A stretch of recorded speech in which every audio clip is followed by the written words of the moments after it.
Proyeksi Indonesia jadi negara dengan PDB top 5 dunia pada tahun 2045 menyoroti pentingnya optimalisasi pemanfaatan teknologi digital. Dalam laporan Economic Research Institute for ASEAN and East Asia yang bertajuk Redefining Indonesia Digital Economy, ekonomi digital Indonesia merupakan yang terbesar di kawasan ASEAN. Pada tahun 2021 saja, Indonesia menyumbang hampir separuh dari total ekonomi digital ASEAN. Ekonomi digital Indonesia pun diproyeksikan akan tumbuh sekitar 62% dari tahun 2021 hingga 2025. Namun, di tengah potensi besar tersebut, Indonesia perlu meningkatkan produktivitas SDM. Riset Bank Dunia dan McKinsey menunjukkan kalau Indonesia memerlukan 9 juta talenta digital sampai 2030 atau sekitar 600.000 per tahun. Lalu bagaimana di Jawa Barat merespon potensi dan tantangan tersebut? Jabar Digital Academy, program peningkatan literasi dan kompetensi digital bagi warga Jawa Barat. Program ini merupakan transformasi dari Chandra Dimuka Jabar Coding Camp yang telah menghasilkan lebih dari 1.400 lulusan sejak tahun 2021. Beberapa di antaranya sudah bekerja di berbagai perusahaan dan instansi pemerintah. Sebagai salah satu provinsi terbesar dengan mayoritas penduduknya generasi muda, Jawa Barat mempunyai peran sentral dalam perkembangan ekonomi digital Indonesia. Jabar Digital Academy menaungi ragam kegiatan di ranah digital, termasuk program pelatihan digital, webinar Tech Update yang menghadirkan pembicara ahli di bidang digital, seminar and talk yang bekerja sama dengan ragam komunitas, dan kegiatan lainnya yang dilaksanakan secara pentahelik. Kami melihat bahwa keterampilan digital sangat penting untuk tingkatkan daya saing di era yang serba cepat. Lintas Sarta bersama dengan Decoding dan Cybercode mendukung Jabar Digital Academy dalam sebuah kolaborasi dengan hadirkan pelatihan programming bagi masyarakat umum serta digital marketing yang difokuskan bagi para pelaku BUMDes dan UMKM di Jawa Barat. Kami berharap melalui program ini lahir inovator-inovator baru sehingga dapat turut serta membangun negeri dengan inovasi teknologi seperti yang dilakukan secara konsisten oleh Lintas Sarta selama 36 tahun. Jabar Digital Academy juga berkolaborasi bersama Amazon Web Services dan Alkademi. Kolaborasi ini merupakan hasil dari program Sekretariat Fasilitasi CSR Jabar yang berkedudukan di Bapeda, Jawa Barat. Kolaborasi ini hadirkan pelatihan intensif, programming, dan digital marketing secara online dan on-site. Amazon Web Services berkomitmen untuk mendukung peningkatan skill masyarakat khususnya di bidang teknologi. Kami bekerja sama dengan lembaga pendidikan untuk menyediakan program peningkatan keterampilan bagi individu yang memulai ataupun ingin meningkatkan skill mereka di bidang digital dan teknologi. Sehingga nantinya mereka dapat menjadi talenta digital profesional dan kompeten yang dapat bersaing di industri serta memberikan kontribusi bagi perekonomian lokal. Jabar Digital Academy juga memberi kesempatan kepada lulusannya untuk terhubung dengan dunia kerja melalui virtual job fair yang bekerja sama dengan ragam hiring partner. Kami punya mimpi ciptakan ekosistem yang inklusif di mana setiap warga Jawa Barat memiliki akses yang sama untuk belajar, tumbuh, dan berhasil di era digital. Bersama kita wujudkan Jawa Barat sebagai provinsi digital. Mari bergabung di Jabar Digital Academy. Raih karir impianmu mulai dari sini.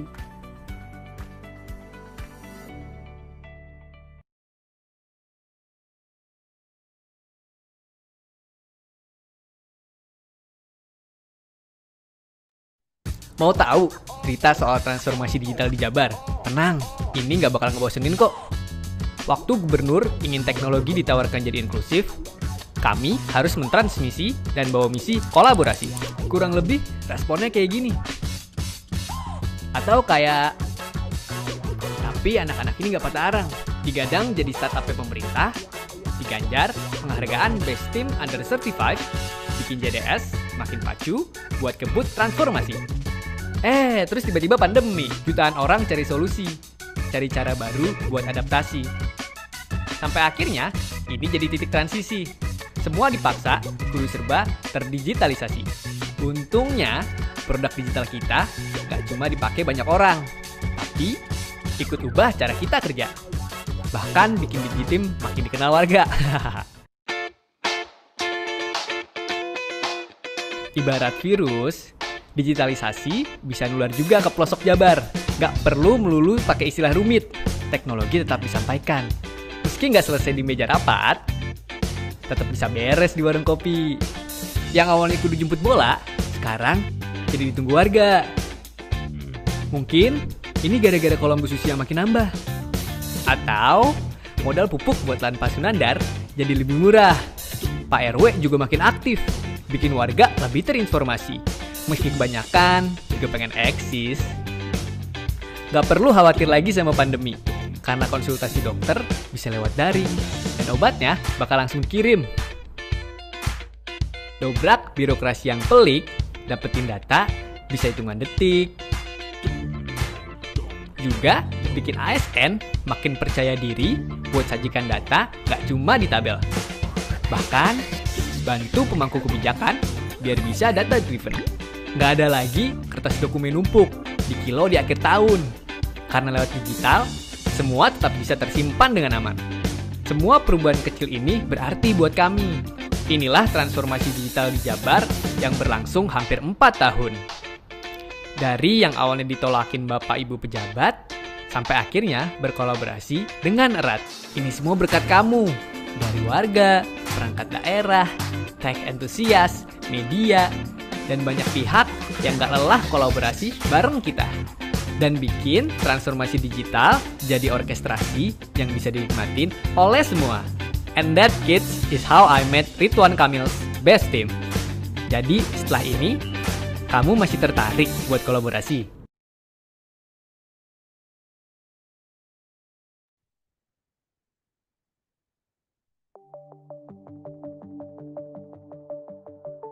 Indonesia kekurangan 9 juta talent di tahun 2030.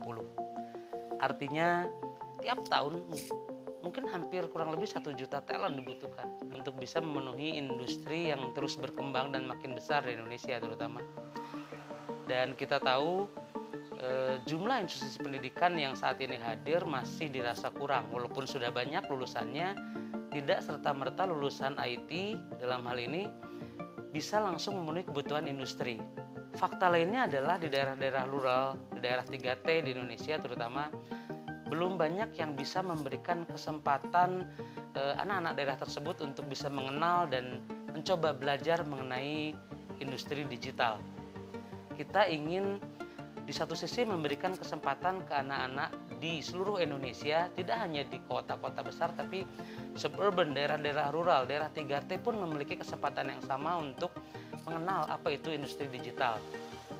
Untuk memenuhi kebutuhan industri, terutama di Indonesia, kita sudah berupaya melakukan beberapa kegiatan dengan menggandeng beberapa stakeholder. Di antaranya Kementerian Kominfo yang sejak 2016 giat membangun ekosistem digital.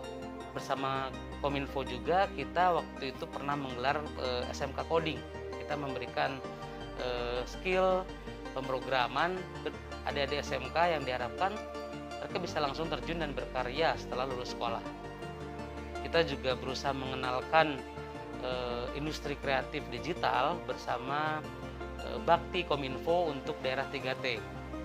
Tidak kurang dari 1.000 anak-anak daerah 3T telah kita berikan ilmu, kita berikan pengetahuan mengenai apa itu pemrograman, apa itu desain website, atau apa itu digital marketing. Kita berharap sumbangsi kecil yang kita lakukan ini bisa memberikan pintu gerbang, memberikan awal how to getting started mereka untuk menuju industri digital Indonesia.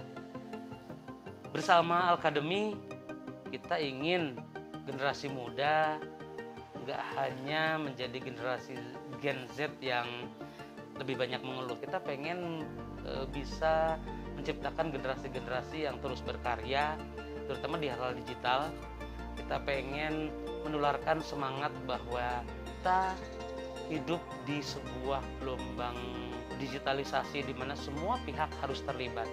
Dan harapannya Alkademi ini sendiri bisa hadir di tengah-tengah masyarakat itu dengan menjadi satu lembaga, satu institusi yang memberikan kesempatan ke seluruh warga negara Indonesia pada khususnya. Kita ingin memberikan kesempatan bahwa pendidikan adalah hak semua warga. Begitupun dengan pendidikan digital. Sehingga harapannya dengan Alkademi ini akan lahir talenta-talenta digital, orang-orang yang memberikan solusi-solusi untuk Indonesia dalam bentuk hal-hal digital, bisa memberikan manfaat lah, baik untuk dirinya, baik untuk lingkungannya, untuk Indonesia bahkan, dan tidak menutup kemungkinan untuk seluruh dunia. Semoga Alkademi bisa terus bermanfaat dan ada untuk memberikan kesempatan bagi seluruh rakyat Indonesia. Terima kasih.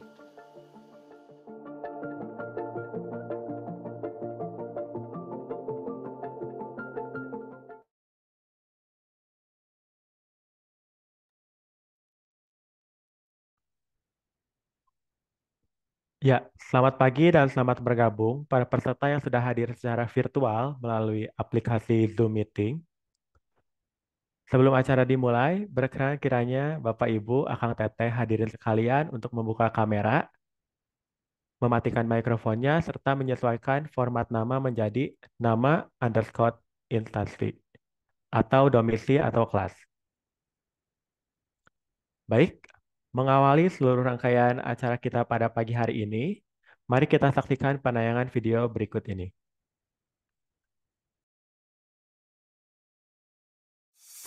Celah yang memungkinkan Indonesia menjadi pemain dan diperkirakan akan menyumbang 10% dari Pemerintah Indonesia terus mendorong pengembangan ekonomi dan juga pemanfaatan teknologi yang ikut menyumbang devisa negara. Nah, akankah Kurangnya jumlah talenta digital menjadi tantangan dalam optimalisasi potensi digital di Indonesia. Riset Bank Dunia dan McKinsey menunjukkan kalau Indonesia memerlukan 9 juta talenta digital sampai 2030. Atau sekitar 600.000 per tahun. Untuk menjawab tantangan tersebut, Jabar Digital Academy berkolaborasi dengan Amazon Web Services dan Alkademi hadirkan pelatihan digital gratis bagi warga Jawa Barat. Program Sekretariat Fasilitasi CSR Jawa Barat yang berkedudukan di Bapeda Jawa Barat menjadi jembatan bagi kami, Jabar Digital Service, sebagai penyelenggara Jabar Digital Academy untuk berkolaborasi dengan Amazon Web Services dan Alkademi. Melalui kolaborasi ini, kami membuka akses bagi seluruh warga Jawa Barat yang ingin memulai ataupun ingin meningkatkan keterampilan mereka di bidang digital, khususnya di bidang programming dan digital marketing. Kami ingin inovasi digital yang berjalan begitu cepat ini dapat dibarengi dengan kualitas SDM yang terampil dan mumpuni. Kami ingin Jawa Barat menjadi salah satu motor penggerak untuk memenuhi kebutuhan talenta digital di Indonesia. Melalui program ini, peserta akan dilatih baik secara online maupun secara langsung oleh mentor yang berpengalaman, dibimbing dalam memahami kurikulum yang relevan dengan kebutuhan industri, dan berpartisipasi dalam tugas akhir untuk membangun portofolio mereka. Jabar Digital Academy juga memberikan kesempatan kepada lulusannya untuk terhubung dengan dunia kerja melalui virtual job fair yang bekerja sama dengan ragam hiring partner. Kami berkomitmen untuk membangun ekosistem yang dapat mendukung pertumbuhan talenta digital yang nantinya dapat bersaing di dunia industri serta berkontribusi pada perekonomian lokal. Jabar Digital Academy punya mimpi ciptakan ekosistem yang inklusif di mana setiap warga Jawa Barat memiliki akses yang sama untuk belajar, tumbuh, dan berhasil di era digital. Bersama kita wujudkan Jawa Barat sebagai provinsi digital. Mari bergabung di Jabar Digital Academy, raih karir impianmu mulai dari sini.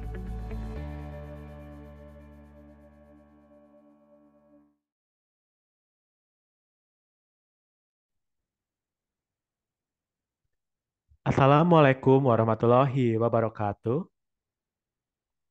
Selamat pagi Bapak Ibu, Akang Teteh dan rekan-rekan sekalian. Salam sejahtera, Om Swastiastu, Namo Buddhaya, Salam Salam Kebajikan. Sampurasun.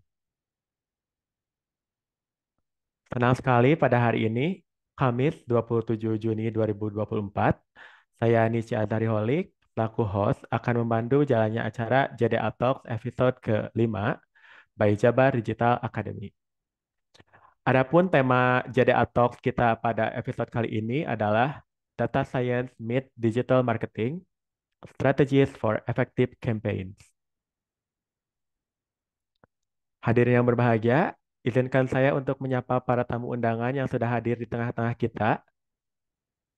Selamat pagi dan selamat bergabung kepada yang terhormat, Pranata Komputer Ahli sekaligus Kepala Seksi Layanan Digital dan Informasi UPTD Pusat Layanan Digital, Data dan Informasi Geospasial, Dinas Komunikasi dan Informatika Provinsi Jawa Barat, Bapak Gumilar STMT. Selamat bergabung, Pak. Lagi, Kang. Selanjutnya yang kami hormati, narasumber kita, Teh Afrida Hafizatul Ulum, lalu para pejabat eselon dan pejabat fungsional di lingkungan pemerintah daerah Provinsi Jawa Barat, perwakilan organisasi perangkat daerah Provinsi Jawa Barat, Dinas Komunikasi dan Informatika Kabupaten Kota, peserta Jabar Digital Academy fase 3, serta para tamu undangan yang hadir baik melalui Zoom atau kanal YouTube. Baik, hadirin para peserta JDA Talks, sebelum kita lanjut ke agenda berikutnya, izinkan saya untuk menginformasikan terlebih dahulu aturan selama webinar ini berlangsung. Yang pertama, dimohon untuk para peserta untuk tidak menyebarluaskan link Zoom meeting ini. Kemudian dimohon juga untuk tidak keluar masuk room meeting secara berulang-ulang. Dimohon juga untuk menggunakan kolom chat secara bijak untuk kepentingan webinar. Dimohon untuk mematikan mikrofon selama kegiatan berlangsung, kecuali jika ingin bertanya. Dimohon juga untuk menyalakan kamera Zoom. Dan yang terakhir, untuk sesi tanya jawab akan dilakukan setelah sesi para narasumber. Nantinya peserta akan menggunakan fitur raise hand pada kolom partisipan. Kemudian setelah host menyebutkan nama, maka peserta dipersilakan untuk mengajukan pertanyaannya. Berkenan kiranya untuk kita semua mematuhi peraturan selama webinar berlangsung. Baik, hadirin yang berbahagia, sebelum kita menyimak materi bersama narasumber kita pada pagi hari ini, saya mengundang Pranata Komputer Ahli Muda sekaligus Kepala Seksi Layanan Digital dan Informasi UPTD Pusat Layanan Digital, Data dan Informasi Geospasial, Dinas Komunikasi dan Informatika Provinsi Jawa Barat, Bapak Gumilar, untuk menyampaikan sambutannya sekaligus menyapa kita dan membuka acara JDA Talks episode ke-5 by Jabar Digital Academy ini. Kepada Bapak Gumilar, dipersilakan. Oke, terima kasih Kang Nici. Suaranya jelas ya, Kang? Jelas, Pak. Siap. Oke. Bismillahirrahmanirrahim. Assalamualaikum warahmatullahi wabarakatuh. Selamat pagi semuanya. Yang terhormat tadi para pejabat struktural atau pejabat fungsional di lingkungan pemerintah Provinsi Jawa Barat. Kemudian juga perwakilan ya dari dinas atau perangkat daerah di Pemda Provinsi Jawa Barat, kemudian juga perwakilan dari Dinas Komunikasi dan Informatika Kabupaten Kota yang ikut menghadiri hari ini, kemudian juga tak lupa untuk peserta Jabar Digital Academy fase ketiga ya, kemudian juga para undangan atau masyarakat umum yang hari ini ikut mengikuti acara melalui Zoom atau kanal YouTube yang telah kami sediakan. Tentunya juga untuk narasumber kita, Teh Afrida, ini adalah sebagai Data Analytic Manager di kami di Jabar Digital Service. Yang pertama, pertama, Bapak dan Ibu, Akang Teteh sekalian, marilah kita panjatkan puji dan syukur kehadiran Allah Subhanahu wa Ta'ala, Tuhan yang Maha Esa, karena atas berkat rahmatnya tentu kemudian kita dapat berkumpul dalam acara yang dilakukan secara virtual kali ini.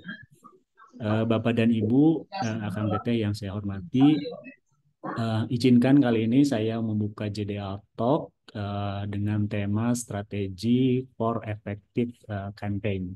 Jadi memang Bapak dan Ibu, ya JDA Talk kali ini kami selenggarakan secara rutin dari bentuk komitmen kami di Jabar Digital Service atau Diskominfo tentu secara umum untuk meningkatkan literasi digital di masyarakat Jawa Barat.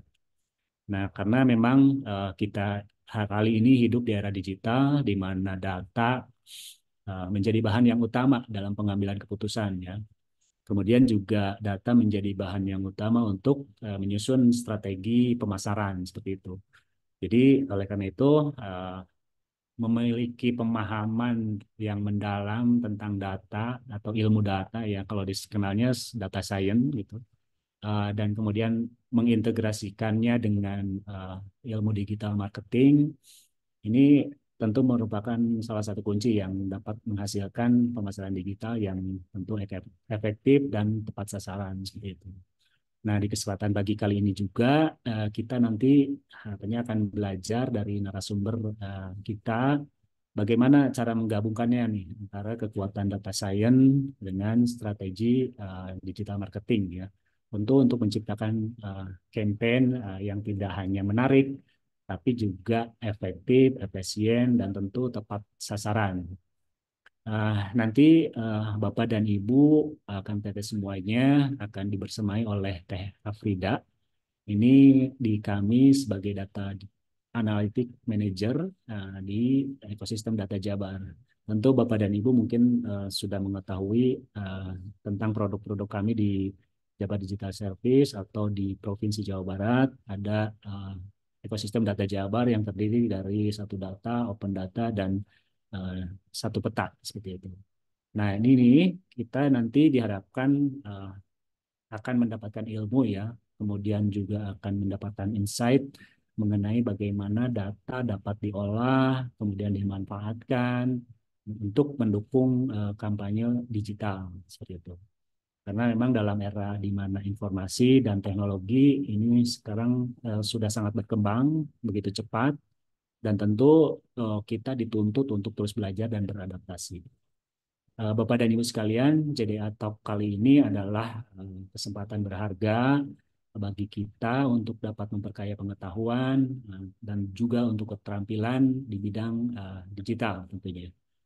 Saya berharap melalui acara ini kita semua dapat memperoleh ilmu, kemudian tentu ilmunya ini akan bermanfaat, kemudian juga memperluas jejaring antar kita peserta, kemudian juga nanti di diskusinya akan menginspirasi satu sama lain untuk terus berinovasi. Kemudian saya juga percaya dengan kolaborasi semangatnya yang belajar yang tinggi, kita dapat membawa Jawa Barat ini menjadi provinsi yang unggul dalam pemanfaatan teknologi digital. Nah, jadi marilah ya, kita jadikan kegiatan JDA Talk kali ini sebagai langkah awal untuk mencapai tujuan tersebut. Akhir kata, saya mengucapkan selamat mengikuti webinar kali ini, JDA Talk kali ini. Semoga acara ini memberikan manfaat yang sebesar-besarnya bagi kita semua. Wassalamualaikum warahmatullahi wabarakatuh. Atau nuhun, mangga teknisi. Baik,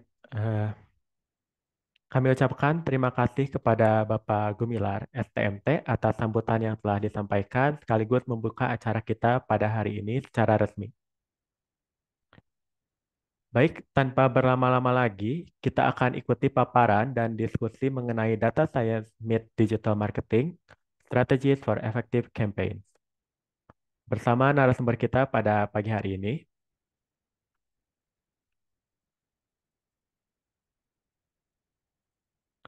Baik, Bapak Ibu, Akang Teteh sekalian, sebelum kita masuk ke sesi pematerian, izinkan saya untuk memperkenalkan narasumber kita yang sudah hadir pada hari ini, Teh Afrida Hafizatul Ulum selaku Data Analytics Manager di Ekosistem Data Jabar.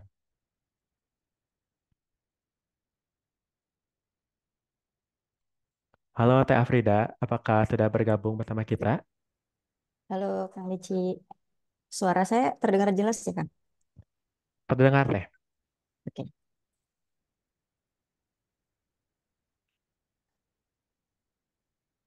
Baik, kita akan sama-sama mendengarkan paparan dari Teh Afrida mengenai topik kita pada hari ini, yaitu Data Science Meet Digital Marketing, Strategies for Effective Campaign. Oke, baik. Hatur nuhun Kang Lici. Ini mungkin saya langsung share screen aja ya. Boleh Teh? Baik.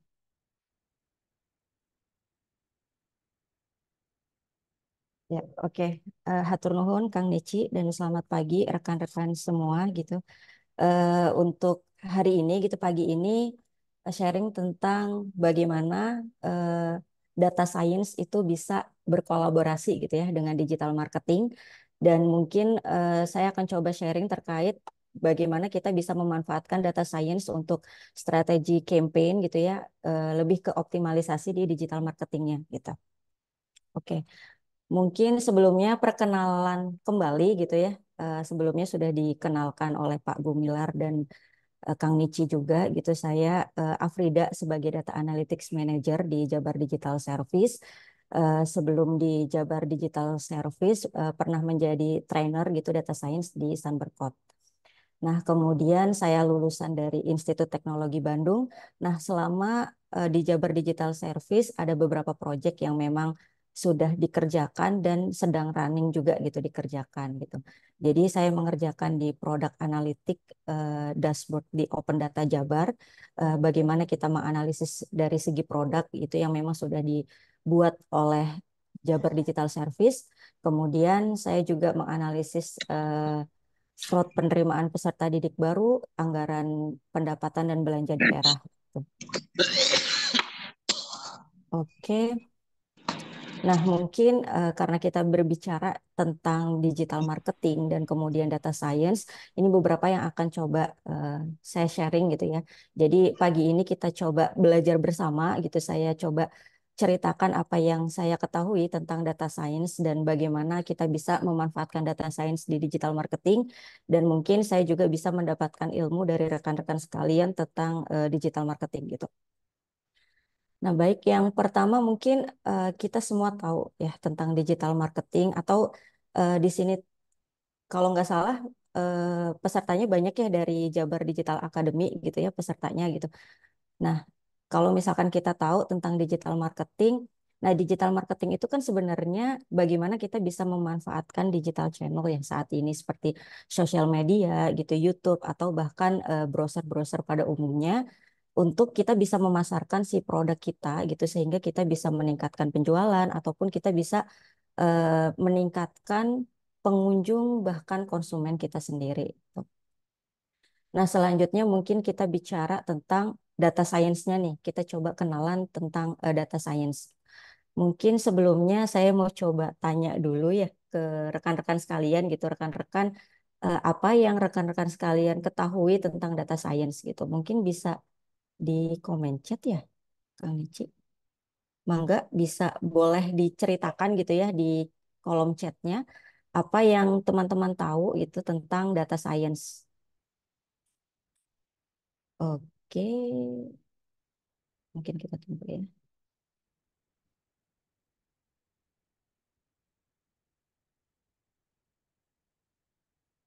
Oke, baik. Mungkin, sorry. Nah, data science itu apa gitu ya? Jadi data science ini sebenarnya sederhananya adalah kita memanfaatkan data yang kita miliki sehingga kita bisa menggali insight gitu ya atau menggali knowledge istilahnya adalah sehingga kita bisa memberikan sebuah rekomendasi. Nah, data science ini sebenarnya adalah gabungan gitu dari data, kemudian ilmu statistika, matematika dan teknologi gitu. Jadi mungkin teman-teman akan mengetahui gitu ketika misalkan kita memanfaatkan data science berarti kita memang melibatkan statistika untuk kita menentukan algoritma yang tepat gitu ya. Kemudian kita juga membutuhkan ilmu matematika gitu karena kan algoritma yang ada di data science itu memang menggunakan persamaan matematis. Nah, kemudian teknologi yang memang memumpuni untuk kita mengolah data sehingga kita bisa memanfaatkan ilmu data science ini gitu. Baik, kemudian nah, ini salah satu contoh ya ketika misalkan kita menerapkan data science gitu. Nah, jadi yang paling umum itu kalau misalkan di data science itu ada istilahnya fraud detection. Nah, ini yang paling sering terjadi mungkin rekan-rekan sekalian juga mengetahui ya. Terkadang tuh pernah ada kasus gitu ya ketika seseorang nasabah suatu bank itu mengalami kehilangan saldo di ATM-nya gitu. Nah, di ATM-nya. Nah, kenapa bisa kehilangan saldo ini? Mungkin karena ada scam gitu ya dari seseorang yang memang memanfaatkan data pribadinya sehingga bisa si nasabah ini kehilangan si saldo di ATM-nya. Nah, kalau misalkan kita belum memanfaatkan data science gitu ya, jadi sebelum ada data science ini, nah mungkin kita bisa solusinya adalah kita bisa membuat gitu ya dari bank itu meminta konfirmasi kepada nasabah untuk transaksi yang berjumlah besar. Jadi ketika misalkan si nasabah ini ada transaksi yang dalam jumlah besar, jadi si bank ini pihak bank akan melakukan konfirmasi dulu nih gitu, apakah benar nasabah melakukan transaksi dalam jumlah besar gitu ya. Kemudian solusi lainnya adalah kita bisa membuat atau harus ada mengganti PIN ATM secara berkala gitu. Nah, setelah ada data science ini gitu, jadi ada solusinya yang bisa ditawarkan adalah kita bisa melakukan fraud detection. Jadi fraud detection ini kita bisa mendeteksi transaksi gitu ya ataupun aktivitas yang memang kita rasa ini tuh anomali loh, tidak sesuai gitu atau tidak seperti biasanya gitu. Jadi misalkan ketika nasabah ini dia melakukan transaksi ya secara normalnya misalkan sebulan gitu ya 2 kali gitu. Nah, pada saat itu ternyata dia melakukan transaksi berkali-kali gitu ya dalam di bulan yang sama. Nah, kemudian transaksi yang biasanya itu jumlahnya di bawah 5 juta, ini jumlahnya bisa lebih dari itu. Nah, itu kita bisa deteksikan gitu sebagai ini ada aktivitas fraud nih di dalamnya.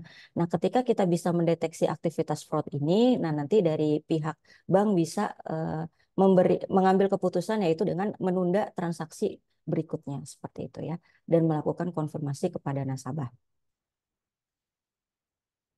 Kemudian oke.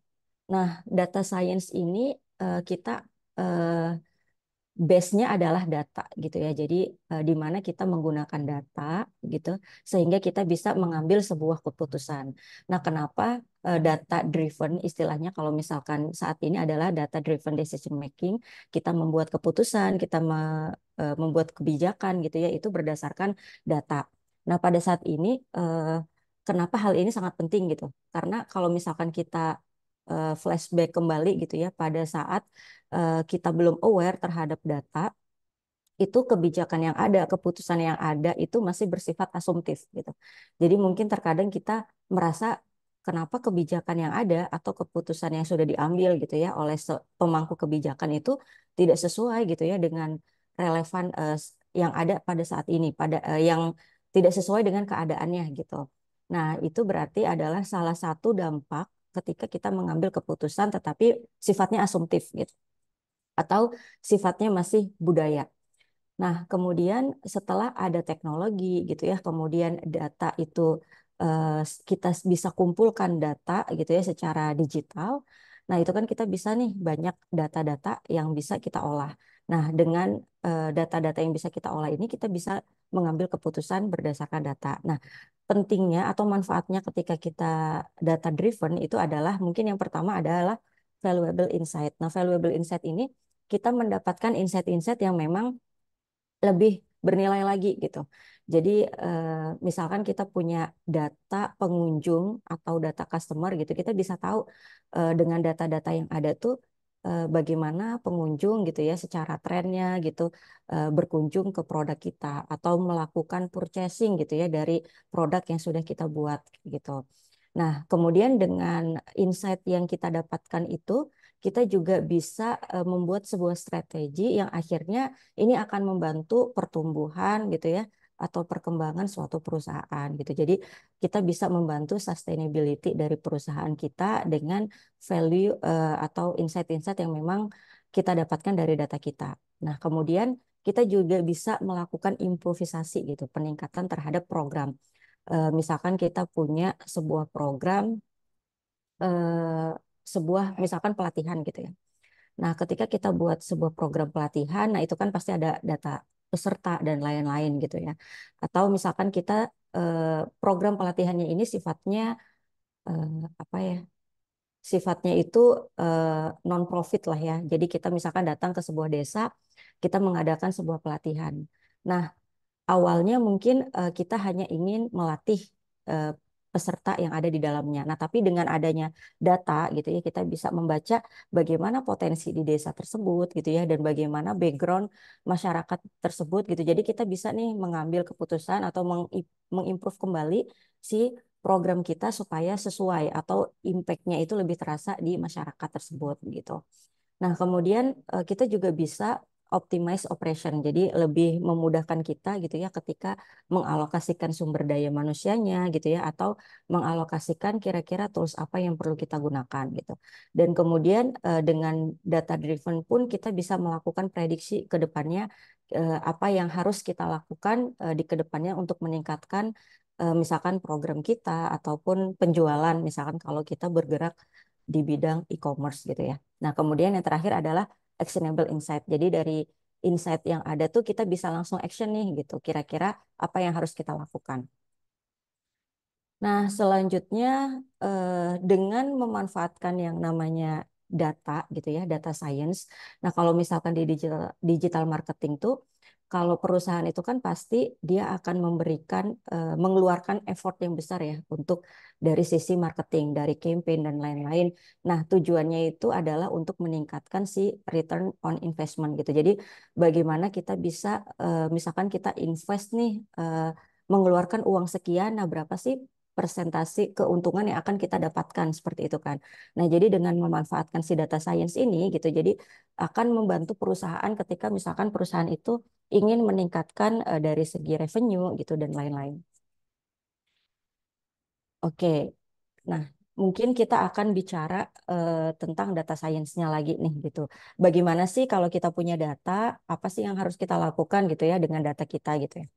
Nah, ini adalah contoh misalkan ibaratnya data itu sebuah apel gitu ya. Jadi ketika misalkan kita punya apel nih, apa sih yang kita inginkan dari sebuah apel itu? Jadi kita harus tahu objektifnya. Oh, ternyata misalkan kita ingin loh memotong apel ini gitu. Jadi kita ingin misalkan makan apel ini gitu ya, ingin mendapatkan satu slice dari si apel.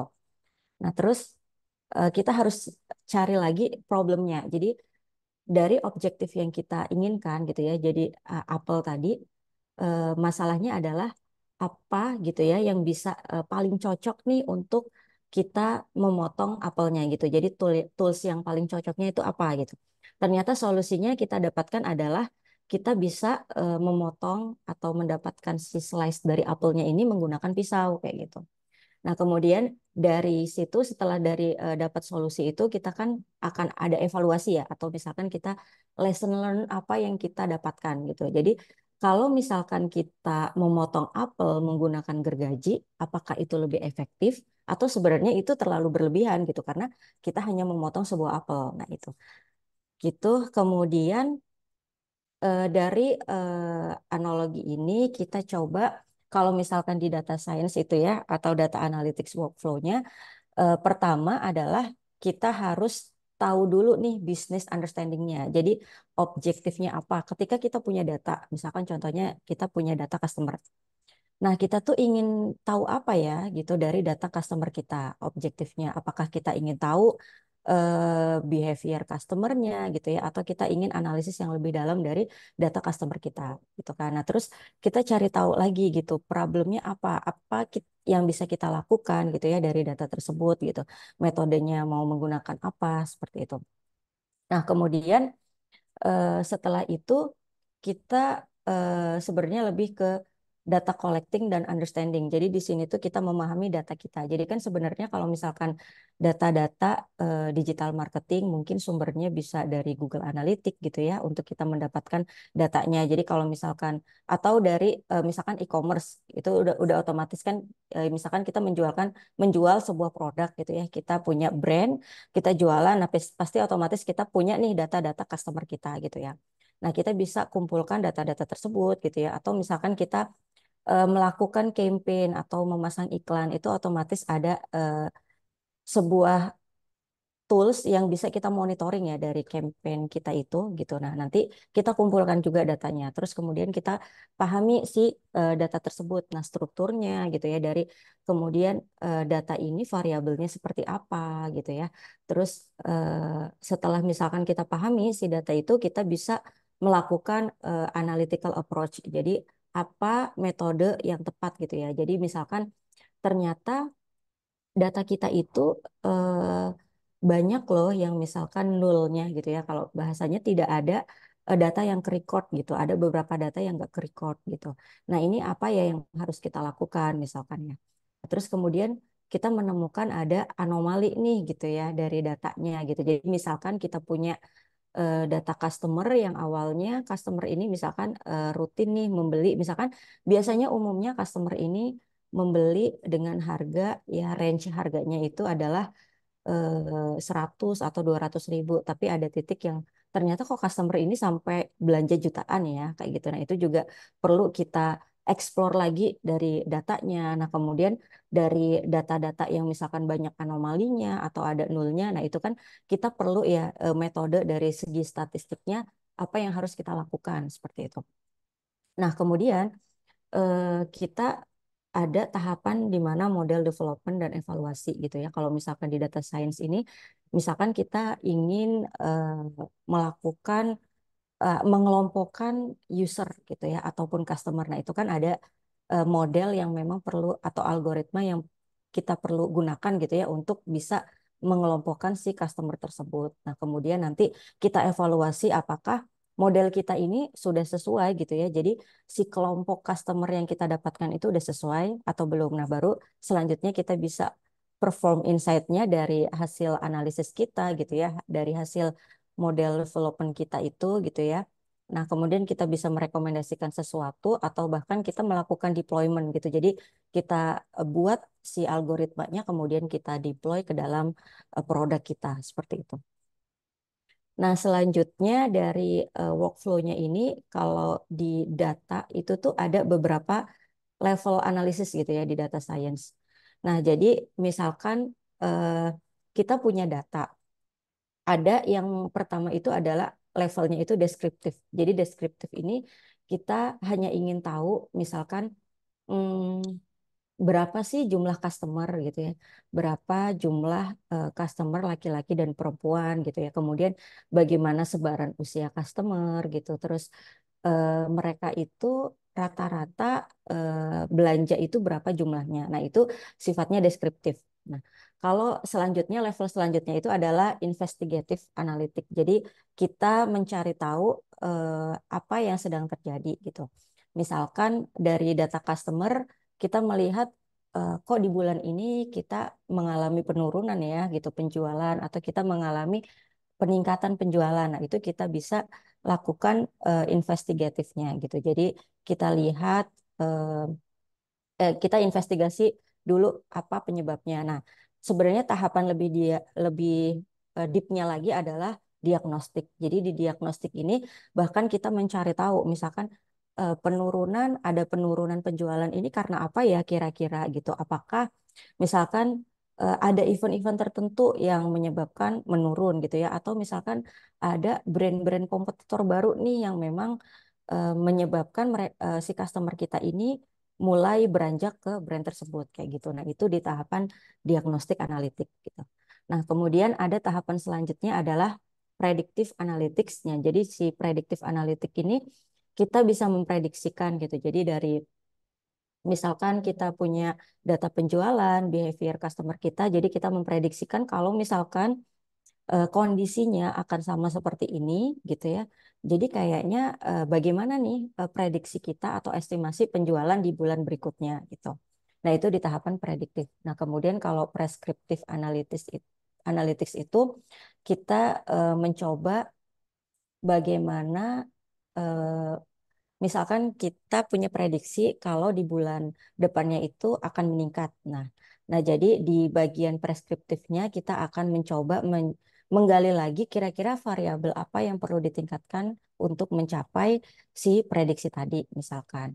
Kalau prediksinya menurun, jadi apa yang perlu kita tingkatkan lagi gitu. Nah, jadi di tahapan preskriptif atau sebenarnya cognitive analytics ini kita bermain machine learning dan artificial intelligence, gitu. Kalau di ilmu di apa pengolahan data science ya.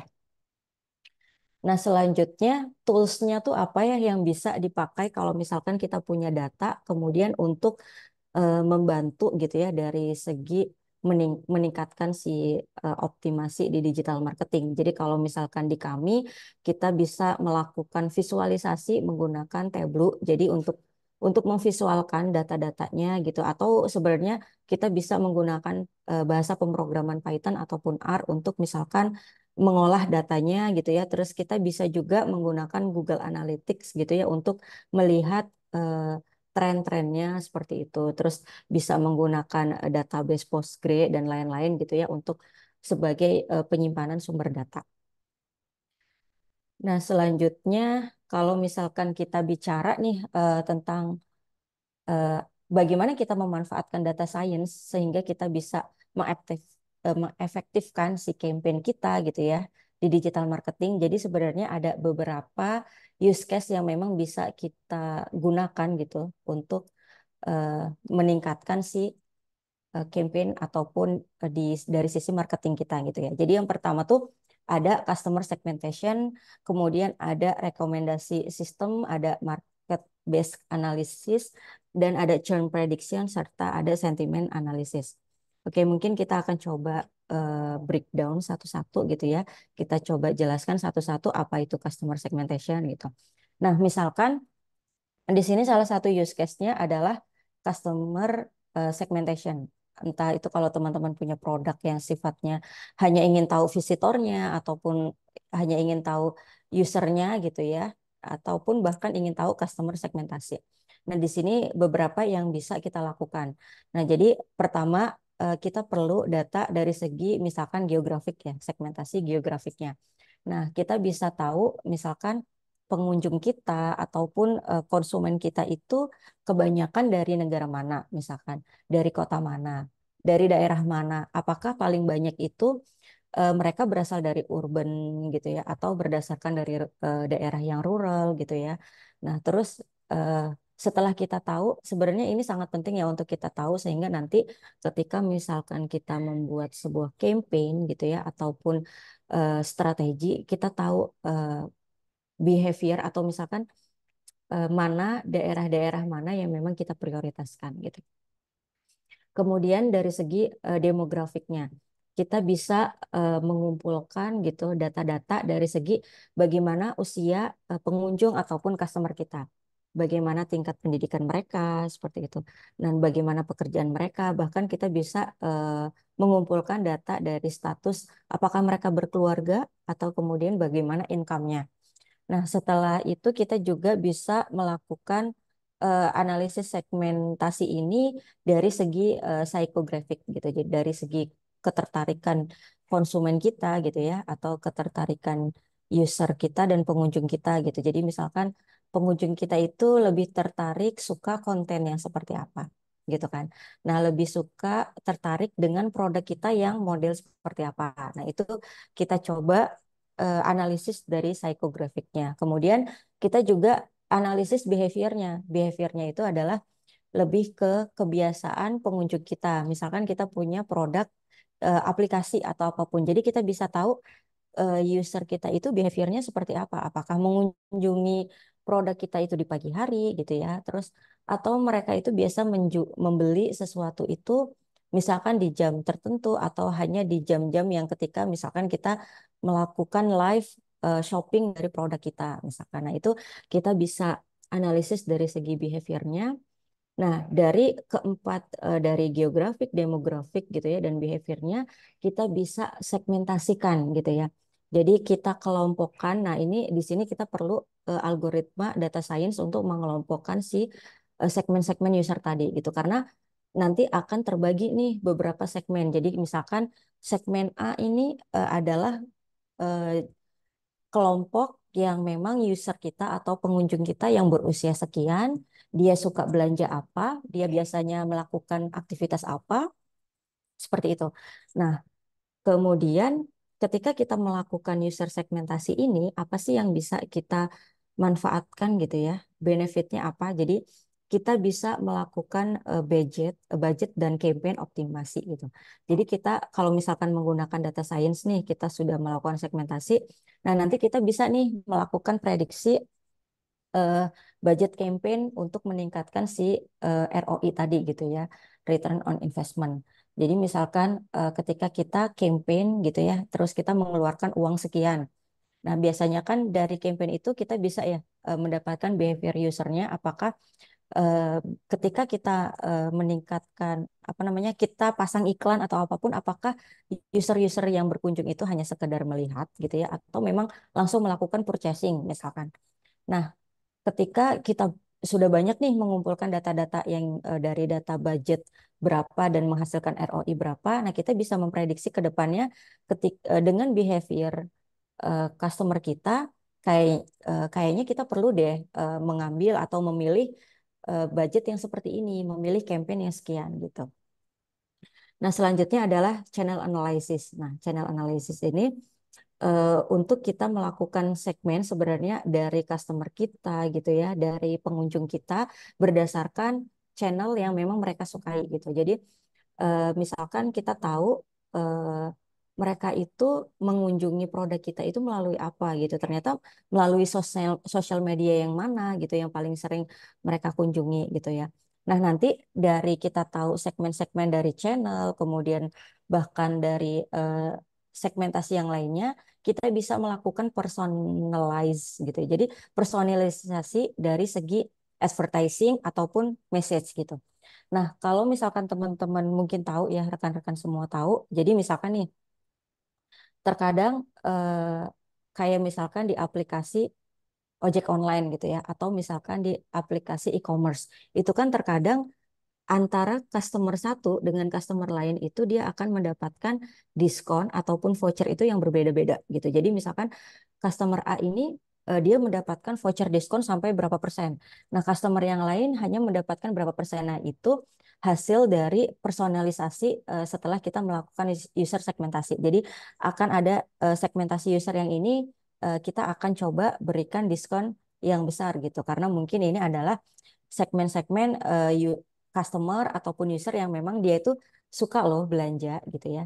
Dia suka banget belanja di tempat kita, transaksinya berapa banyak dan biasanya belanja jenisnya berapa macam dan lain-lain. Jadi akhirnya kita memberikan semacam advertisingnya itu adalah secara personal kita memberikan campaign yang berbeda dari yang lainnya. Nah, seperti itu.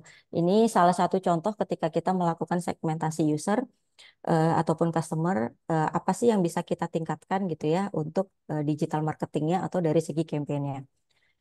Nah, selanjutnya itu adalah rekomendasi sistem.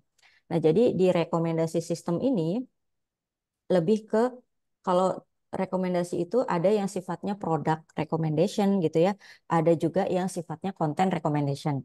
Nah, kalau misalkan teman-teman memahami gitu ya, jadi ketika misalkan kita di e-commerce nih kita berkunjung gitu ya, kemudian kita lihat apa namanya kita ingin beli sesuatu nih, misalkan kita ingin beli sepatu kah, beli kemudian kemeja kah, atau jaket dan lain-lain. Nah, nanti akan ada rekomendasi. Jadi si algoritma data science ini dia akan memberikan rekomendasi apa sih yang kira-kira perlu kita lihat lagi untuk kita beli gitu, produk yang sama gitu rekomendasinya.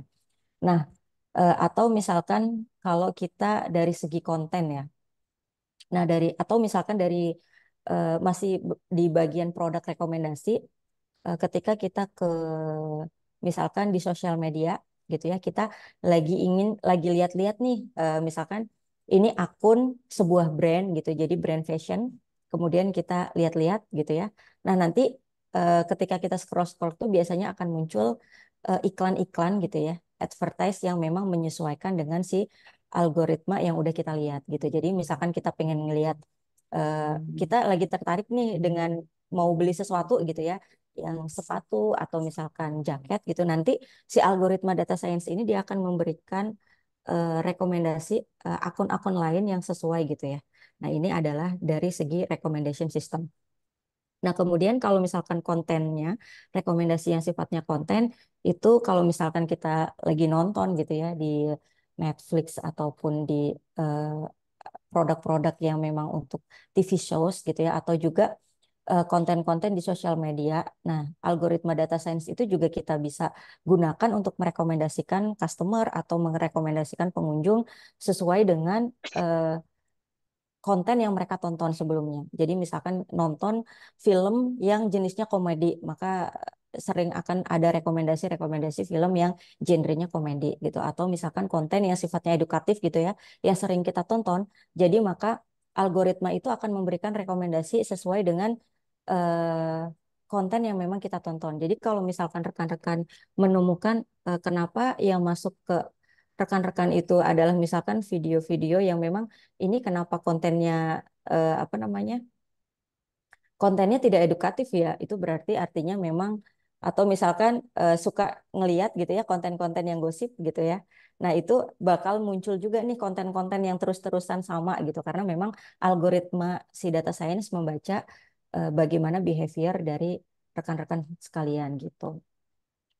Nah, selanjutnya apa kita bisa meningkatkan apa lagi gitu ya. Jadi ini salah satu use case-nya adalah market basket analysis gitu. Jadi ketika kita menggunakan data science itu, jadi misalkan gini, apa sih kita bisa melihat biasanya umumnya dipakai untuk product bundling. Nah, jadi ketika misalkan nih customer ini biasanya beli barang sesuatu, misalkan ya, kalau misalkan yang suka beli dari segi kosmetik gitu, biasanya ketika membeli parfum gitu ya, nah itu dia biasanya beli dengan apa gitu. Jadi misalkan dari segi foundation, misalkan beli foundation, terus kemudian beli yang namanya lipstick kayak gitu. Nah, nanti si algoritma akan membaca seberapa sering ketika beli produk A, dia akan beli produk B gitu. Jadi nanti akan ada rekomendasi bundling gitu ya, dengan harga sekian kamu bisa beli ini dan ini gitu secara bersamaan. Nah, itu ya biasanya market basket analysis ini memang membantu kita juga ya gitu dari segi digital marketingnya gitu. Jadi kita bisa mengkampanyekan berdasarkan atau bundling-bundling berdasarkan kebiasaan customer seberapa sering mereka beli produk A bersamaan dengan produk B gitu ya. Beli produk C bersamaan dengan produk D. Jadi kita bisa merekomendasikan nih gitu. Jadi sebenarnya mirip dengan rekomendasi tapi ini lebih ke sifatnya frekuensi gitu ya. Kalau misalkan rekomendasi tadi yang itu, rekomendasi yang sebelumnya itu frekuensi secara satuan, kalau ini secara bundlingnya gitu. Nah, selanjutnya kita bisa memanfaatkan data science untuk sentimen. Nah, sentimen analisis ini contohnya misalkan ketika teman-teman punya sebuah produk gitu ya, kemudian produknya itu teman-teman dijual gitu ya. Nanti kita bisa melihat sentimennya itu di sosial media gitu. Bagaimana sentimen masyarakat gitu ya, netizen gitu ya terhadap produk yang kita buat atau bahkan terhadap brand yang kita buat. Nah, jadi misalkan ternyata sentimen terhadap produk kita itu negatif gitu. Jadi kita bisa menyusun nih strategi kira-kira apa yang perlu kita lakukan dengan produk kita gitu. Apakah kita memperbaiki dari segi produknya, meningkatkan dan segala macam. Nah, itu salah satu keuntungan kita melakukan sentimen analisis ya untuk marketing kita gitu. Nah, kemudian feedback analisis juga kita lakukan gitu ya ketika misalkan kita dari campaign evaluation juga gitu. Jadi ini sebenarnya mirip gitu ya, campaign kemudian customer ketika misalkan kita punya campaign, kita buat sebuah campaign gitu ya untuk digital marketingnya. Nah, nanti kita bisa lihat nih gitu bagaimana masyarakat itu dia memberikan review terhadap campaign kita gitu ya. Apakah sentimennya itu positif gitu ya, negatif ataupun tidak ataupun netral. Nah, dari situ kan kita bisa melihat atau kita bisa mengambil keputusan kira-kira campaign apa yang perlu kita lakukan ke depannya gitu. Karena kita melihat sentimennya juga gitu. Nah, terus kompetitor analisis itu juga kita bisa lakukan nih untuk meningkatkan. Jadi misalkan kita bisa membandingkan sentimen kita gitu, sentimen misalkan setiap kita punya produk gitu ya, kita pasti punya kompetitor kan. Nah, di kompetitor itu kita bisa melihat juga bagaimana sentimen masyarakat terhadap produknya mereka gitu, sehingga itu bisa kita adopsi gitu ya. Maksudnya dari segi apakah kita buat strategi, kalau bisa strateginya jangan sama karena sentimen ini negatif loh kayak gitu.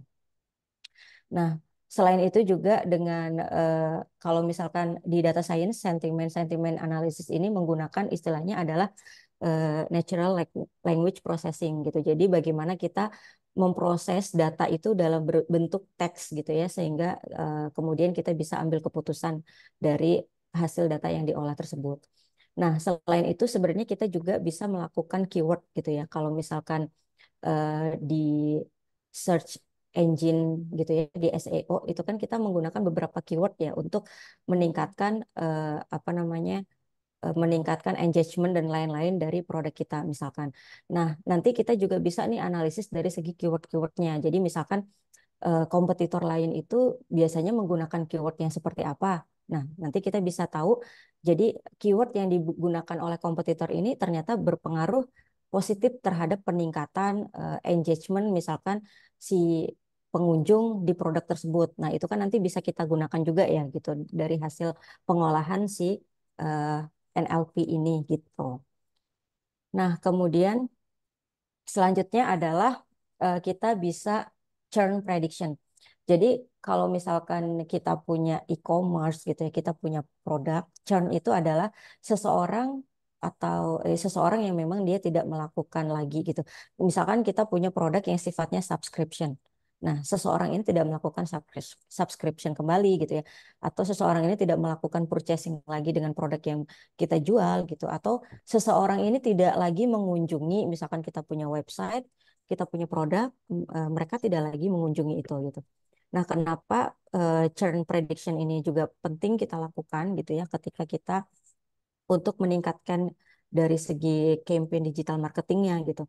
Jadi misalkan ternyata churn-nya itu kan kalau misalkan churn-nya itu makin tinggi gitu ya, itu bisa mempengaruhi pendapatan kita, revenue dan lain-lain itu udah otomatis dia akan turun juga gitu. Karena sebenarnya kalau misalkan sifatnya produk itu memang kita jual, ketika kita kehilangan customer itu kita akan mengalami kerugian gitu ya. Nah, dengan churn prediction ini kita bisa mendeteksi gitu, mengidentifikasi kira-kira customer-customer yang akan cernih gitu kelihatannya. Karena kan churn itu bisa kita lihat dari segi aktivitas ya. Bagaimana aktivitasnya yang semakin menurun gitu, yang awalnya misalkan dia banyak melakukan aktivitas dari produk kita, lama-lama 2 bulan sekali gitu ya. Nah, itu kan kita bisa identifikasi nih, wah ini menjadi bagian customer yang memang kita perlu apa namanya, perlu kita awasi gitu ya. Ini kayaknya masuk ke customer yang bakal churn nih gitu. Jadi dari hasil deteksi itu kita bisa membuat strategi lagi kira-kira campaign secara personal gitu ya. Campaign ataupun advertise-nya itu yang seperti apa yang bisa kita lakukan gitu ya. Sehingga si yang customer ini yang asalnya tadi mau churn jadi akan kembali lagi, akan retain lagi menggunakan produk kita seperti itu. Nah, jadi si churn prediction ini juga sebenarnya membantu kita kalau dari segi finance-nya gitu ya. Jadi misalkan kita punya kita punya promo gitu, maksudnya biaya yang kita keluarkan misalkan untuk promosi itu adalah sekitar misalkan 100.000 gitu ya. Atau nah kemudian ketika misalkan kita kehilangan nih customer gitu ya. Kalau misalkan kita kehilangan customer, kita akan prediksi akan kehilangan misalkan 100.000 juga gitu. Jadi 100.000 juga. Nah, tiba-tiba kita punya 100 customer yang hilang. Nah, itu kan berarti kita mengalami kerugian sekitar 100 dikali dengan 100.000 itu 10 juta ya gitu. Nah, kemudian kita kehilangan nih gitu. Nah, terus dengan churn prediction ini kita bisa tahu kira-kira dari 100 itu yang benar-benar positif dia akan churn dan mana yang akan kita pertahankan berapa persen gitu. Misalkan, oh ternyata yang positif dia bakal hilang itu adalah 20 orang. Dari 100 itu 20 orang. Nah, jadi nanti itu akan membantu kita untuk mencari customer baru. Jadi kan kalau misalkan customer baru berarti butuh apa namanya biaya lagi kan. Maksudnya kita akan punya biaya misalkan yang tadi itu kan 100.000. Jadi kita butuh 20 orang dikali 100.000. Kita akan mengeluarkan budget sekian untuk mencari customer yang baru gitu. Jadi sebenarnya dengan adanya churn prediction ini kita bisa lebih hemat gitu. Yang asalnya tadi kita akan kehilangan 10 juta, mungkin kita akan lebih hemat jadinya 7 juta gitu dengan adanya churn prediction gitu. Karena kita fokus kepada berapa jumlah yang bisa kita pertahankan dan berapa jumlah yang memang kita harus mencari mengeluarkan biaya untuk mencari customer baru gitu. Seperti itu. Oke. Jadi mungkin Kang Nici gitu ya. Jadi kalau misalkan ini beberapa yang bisa saya share terkait bagaimana kita bisa memanfaatkan data science untuk dari segi campaign gitu ya, strategi di dari digital marketingnya gitu. Hatur nuhun, saya kembalikan ke moderator.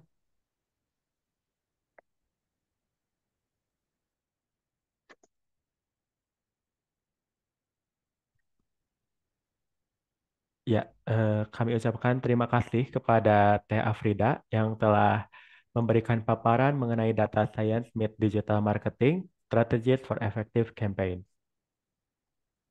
Baik, selanjutnya kita beranjak ke sesi diskusi dan tanya jawab. Saya berikan kesempatan terlebih dahulu untuk para peserta yang bergabung di kanal Zoom untuk bertanya kepada narasumber kita. Boleh dengan cara bertanya di kolom chat Zoom ataupun jika ada Bapak Ibu yang ingin bertanya secara langsung, boleh juga dengan cara mengklik fitur raise hand, lalu ketika dipersilahkan, penanya memberitahu nama dan asal instansi atau domisili, setelah itu pertanyaannya. Silahkan yang mau bertanya. Oh, ini ada yang masuk pertanyaan Teh.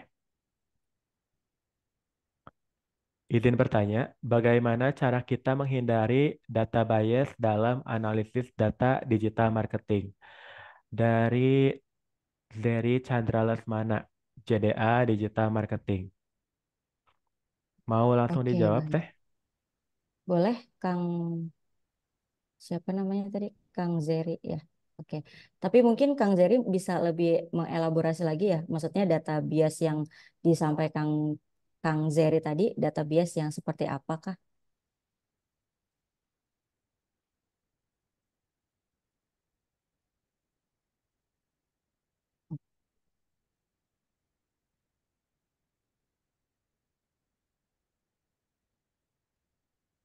Halo, Kang Zeri. Apakah bisa open mic?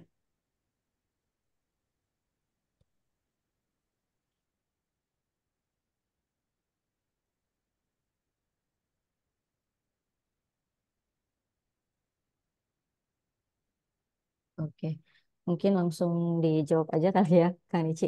Oke, jadi sebenarnya kalau misalkan menghindari data bias gitu ya, itu sebenarnya dari segi digital marketing atau secara umum gitu.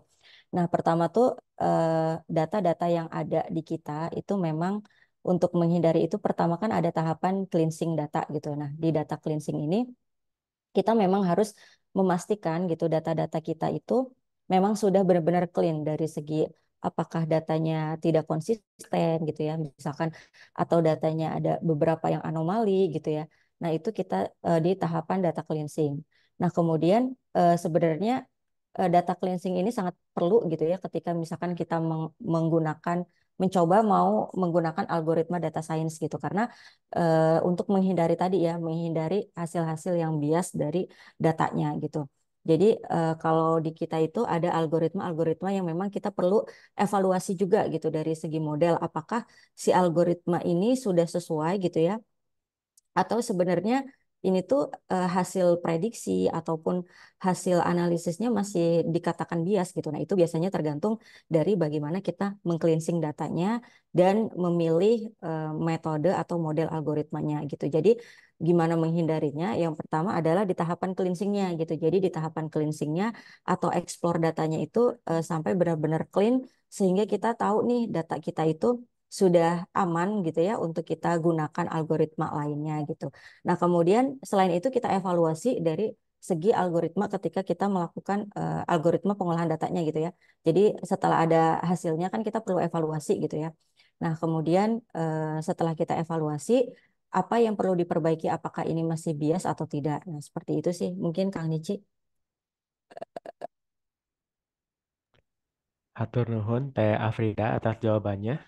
Kang Heri, apakah sudah menjawab?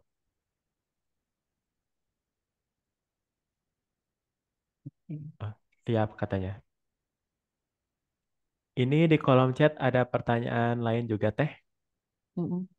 Seberapa aman menyimpan data secara digital dan bagaimana kiat-kiat untuk menyimpan data digital secara baik dan benar? Boleh langsung dijawab, Teh Afrida. Oke. Kalau misalkan seberapa aman ya, sebenarnya kan kalau misalkan eh, di ketika kita mengolah data gitu ya. Jadi kalau misalkan tim data itu tuh ada bagian tim-tim yang memang bergerak di data privacy gitu ya, data privacy, data security gitu ya. Nah, jadi biasanya kita memang menyimpan di yang kira-kira database kita ini dia tidak open secara publik gitu. Jadi sebenarnya ketika kita collect data pun gitu ya, misalkan data customer, data yang lain-lain itu kan sebenarnya masuknya adalah ke database kita sendiri ya. Nah, di mana berarti dari segi database kita sendiri yang memang kita harus apa dari server dan lain-lain yang memang kita perlu perhatikan gitu ya dari segi data security-nya gitu. Karena kan sebenarnya data security juga saat ini tuh udah banyak ya Kang Mici gitu tools-toolsnya apa yang perlu dilakukan gitu ya dari supaya menghindari malware dan lain-lain gitu. Jadi kalau misalkan pertanyaannya adalah bagaimana kita menghindari itu gitu ya. Jadi ya memang pastikan penyimpanan data kita gitu, database kita itu memang terhindar dari atau sudah memang kita protect gitu ya dari segi security-nya gitu. Dan karena kalau misalkan di tim JDS sendiri itu yang bergerak adalah teman-teman data ops gitu ya ataupun data engineering gitu dan teman-teman IT dev gitu. Jadi yang memang berkutat dari segi database, keamanan gitu ya dan server gitu. Kalau misalkan setahu saya memang gimana supaya datanya aman, ya memang dari segi sekuritasnya aja yang dinaikin gitu dari penyimpanan datanya gitu. Dan paling baik itu sebenarnya data itu tidak open publik ya, ketika misalkan sifatnya dan kita tuh ketika collect data misalkan ya atau data yang sederhana aja kayak misalkan kita mau melakukan survei gitu ya. Nah, itu kita menggunakan tools yang memang kira-kira dari segi data security-nya itu udah aman gitu. Jadi kita perlu mencari tools yang memang sudah sesuai juga gitu supaya memang lebih aman ya gitu terhindar dari kebocoran data dan lain-lain. Gitu Kang Nici mungkin. Oke. Ya, hatur nuhun Teh Afrida atas jawabannya. Pak Ahmad Taufik dari DBMPR, apakah sudah menjawab? Oh ya, terima kasih atas arahan dan petunjuknya katanya Teh. Oke, Ini baik. terkait data pribadi ini juga nanti akan ada di tag update volume 59 nih. Jadi buat Akang Teteh yang ingin tahu lebih lanjut terkait data keamanan data pribadi bisa bergabung di tag update nanti. Selanjutnya ini ada pertanyaan dari Kang Rino Ramadan. Bagaimana kita menstimulasi tim pengelola data agar selalu mengedepankan kode etik profesi IT? Silakan Oke. Teh. Nah, mungkin ini ya Pak Rino bisa menceritakan mungkin kode etik profesi IT yang dimaksud itu yang seperti apa gitu. Karena kan ini pertanyaannya mungkin lebih ke bagaimana tim pengelola data itu masih harus terus mengedepankan si kode etik profesi IT-nya gitu ya, ketimbang hanya sekedar mengelola data. Bisa diceritain nggak ya Pak Rino? Kode etik profesi IT-nya seperti apa yang dimaksud?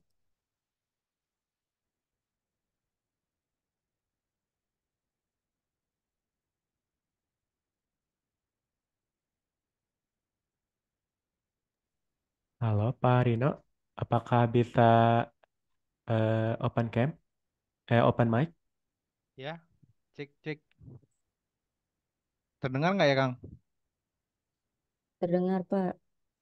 Ya mungkin dari saya lebih spesifiknya karena akhir-akhir ini kan banyak terjadi kebocoran kebocoran data. Data yang dikelola pasti tidak terlepas dari kegiatan-kegiatan yang dilakukan oleh banyaknya tim pengelola data. Ya mungkin kode etik yang perlu ditanamkan kepada tim pengelola data itu gimana sih caranya biar supaya kita tetap menstimulasi mereka tapi tanpa uh, membuat mereka itu merasa itu tidak dapat kepercayaan gitu, Bu. Tetap dapat kepercayaan gitu. Ya mungkin lebih ke situ sih arah pertanyaannya.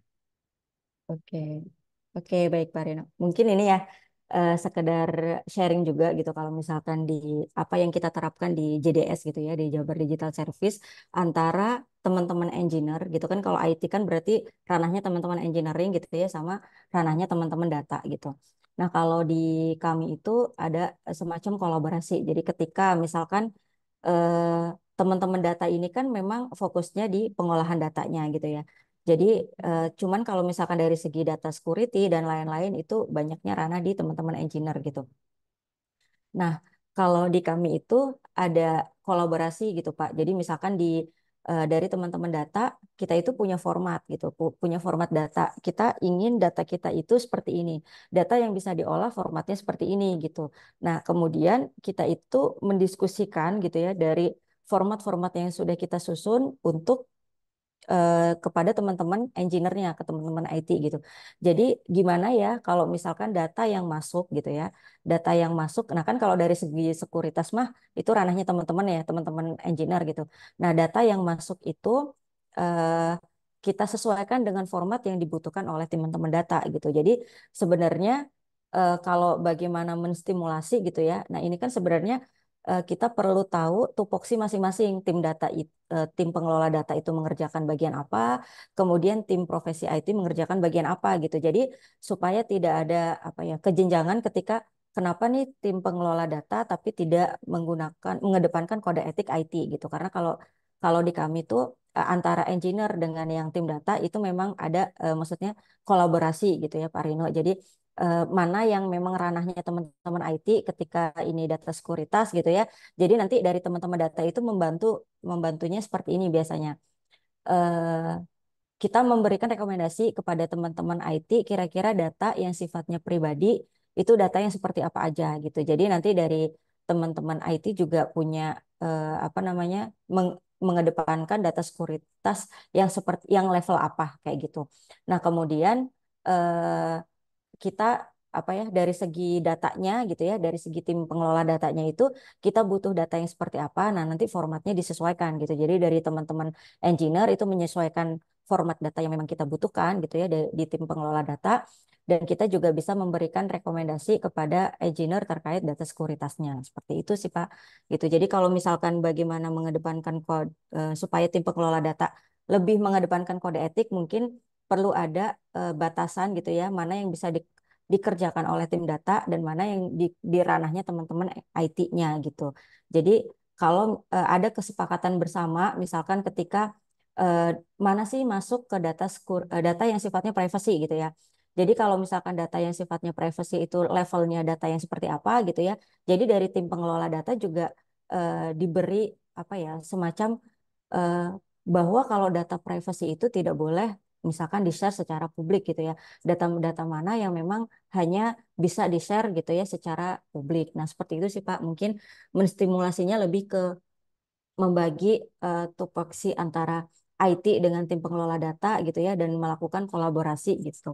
Kalau di kami ya di Jabar Digital Service sendiri seperti itu gitu caranya. Begitu. Bagaimana ya Pak Rino? Oke, baik Bu. Terima kasih pencerahannya. Iya, sama-sama. Selanjutnya ada pertanyaan dari Kang Brahma Putra, peserta Digital Marketing JDA. Bagaimana cara melakukan riset kompetitor yang benar, terutama mengetahui keyword atau campaign yang digunakan oleh kompetitor? Boleh, Teh Oke. Afrida?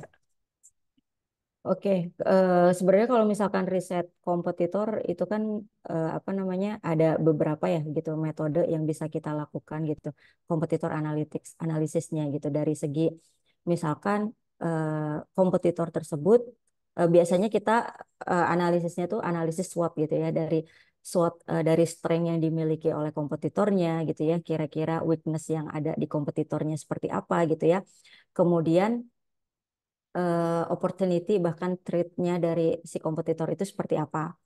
Nah, kemudian dari analisis SWOT itu salah satunya setelah analisis SWOT itu nanti kita bisa adopsi apa sih yang misalkan kurangnya dari kompetitor itu yang bisa kita terapkan di kita gitu. Jadi itu menjadi kelebihan kita gitu. Yang kurang di kompetitor jadi kelebihan kita gitu ya. Terus opportunity opportunity apa yang kira-kira bisa lebih kita tingkatkan dan lain-lain gitu. Nah, kemudian kalau misalkan keyword gitu atau campaign yang digunakan oleh kompetitor gitu ya.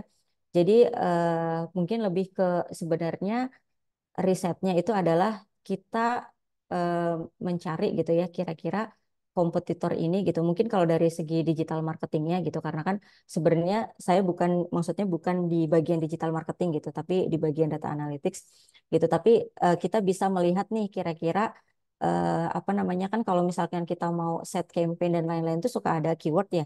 Ada tag manager apa sih namanya kalau di Google tuh Google Tag Manager dan lain-lain gitu. Jadi kita bisa mengumpulkan nih keyword-keyword yang biasa dipakai oleh kompetitor kita gitu ya. Jadi dari keyword-keyword tersebut gitu ya, apakah itu tuh berpengaruh gitu ya terhadap campaign mereka. Jadi kan kita bisa melihat ya, misalkan si kompetitor kita itu lagi buat campaign baru nih gitu ya. Nah kita bisa melihat campaign-campaign mereka gitu ya. Nah itu tuh berpengaruh nggak sih terhadap penjualan mereka? Apakah penjualan mereka meningkat gitu misalkan contohnya. Jadi ketika misalkan itu penjualan mereka meningkat, maka keyword-keyword yang mereka gunakan itu bisa kita adopsi juga gitu untuk meningkatkan si campaign yang kita akan rencana buat gitu. Itu kalau menurut saya Kang Brahma gitu. Jadi selain kompetitor itu kita bisa analisis dari segi SWOT-nya, kita juga bisa analisis dari segi keyword yang biasa mereka gunakan gitu ya, dan apakah berpengaruh ke penjualan atau peningkatan dari segi apakah pengunjungnya jadi makin banyak yang mengunjungi gitu. Nah kalau misalkan iya itu bisa kita adopsi nih keyword-keywordnya, kemudian kita gunakan untuk di campaign yang akan kita buat gitu. Apakah menjawab ya Kang Brahma? Siap. Oke, sami-sami. Selanjutnya ada pertanyaan dari Kang Ahmad Waluyo. Saat ini saya sedang mengembangkan recommender system pada sebuah marketplace dengan metode unsupervised learning. Kalau supervised parameter evaluasi nilainya jelas ya ada nilainya. Kalau untuk unsupervised ini kira-kira apa saja evaluasi yang bisa saya lakukan untuk tahu model yang saya kembangkan ini optimal dan baik. Oke, baik. Nah, kalau misalkan sebenarnya kalau di data science gitu ya, mungkin karena Kak Ahmad Waluyo udah mulai bergerak nih ya, maksudnya mulai mencoba menggunakan algoritma-algoritma di data science. Jadi memang di data science itu kan ada yang memang untuk yang sifatnya dia tuh unsupervised ataupun supervised. Jadi supervised itu kalau misalkan data, kita punya data tapi data itu labelnya sudah jelas gitu ya, itu maksudnya supervised. Jadi kayak label seseorang ini eh, apa namanya baik, misalkan punya label, kita punya data terus melabelkan, oh ini adalah harganya murah, ini harganya mahal, ini harganya sedang gitu misalkan. Nah itu kan supervised ya, berarti sudah ada label yang jelas. Nah kalau misalkan supervised learning itu memang ada beberapa banyak algoritma yang bisa kita pakai ya, apakah mau dia itu sifatnya kalau misalkan datanya itu klasifikasi atau datanya itu regresi, nah itu kan algoritmanya memang beda-beda dan cara mengevaluasinya juga beda-beda. Misalkan kalau misalkan supervise berarti untuk evaluasinya jelas ya dari segi kita bisa melihat apa namanya recall-nya seperti apa gitu ya misalkan. Nah, terus kita bisa melihat misalkan kalau misalkan dia regresi berarti kita bisa melihat mengevaluasi dari segi matriks misalkan out-nya gitu ya ataupun matriks-matriks.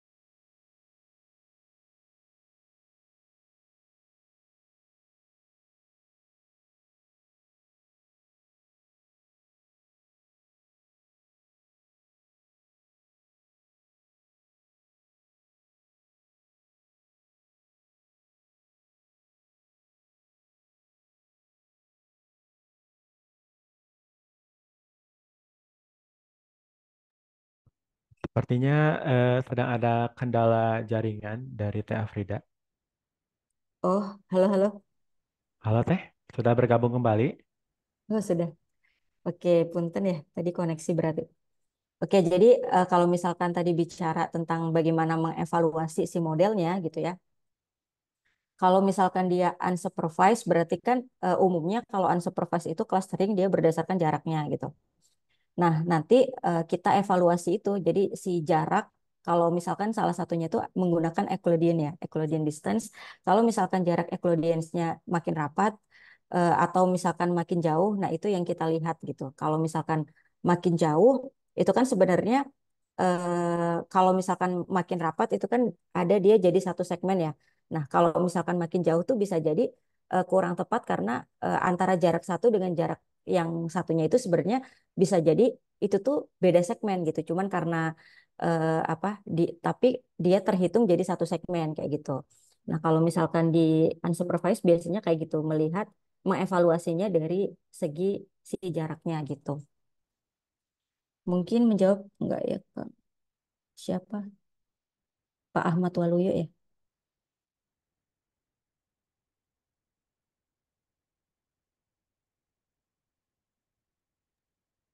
Baik, terjawab sepertinya Teh katanya. Terima kasih. Terima kasih Pak Ahmad Waluyo atas pertanyaannya. Selanjutnya kita beralih ke pertanyaan selanjutnya dari Pak Rifai dari Indak. Sekarang ini telah dibangun eksekutif dashboard. Ketersediaan data terkait sektor ekonomi masih sedikit. Kalaupun ada, mungkin masih tercecer di berbagai perangkat daerah dan belum tersedia datasetnya di satu data Jabar. Sebut saja berbicara UKM atau IKM masih terdapat beberapa versi. Disperindak mengeluarkan data berdasarkan Sistem Informasi Industri Nasional, Diskuk mengeluarkan data UKM, belum lagi DPM PTSP dari sisi perizinan. Selain itu, ada data-data yang dihimpun dari laporan kabupaten kota kepada provinsi. Bagaimana ekosistem data Jabar bisa menjembatani gap data dimaksud agar tidak bias untuk mengambil kebijakan. Oke, Mangga baik. Teh. Oke. Nah, kalau misalkan di EDJ sendiri ya ekosistem data Jabar itu kita punya salah satu produk namanya Satu Data gitu kan ya. Nah, si Satu Data ini adalah untuk kita mengumpulkan data-data yang dari perangkat daerah ataupun dari sumber lain gitu. Nah, nanti di Satu Data ini gitu ya kita dari tim ekosistem data Jabar ini mencoba untuk memvalidasi gitu dari segi apa namanya kualitas datanya seperti apa gitu sehingga si data ini memang formatnya sesuai gitu kan.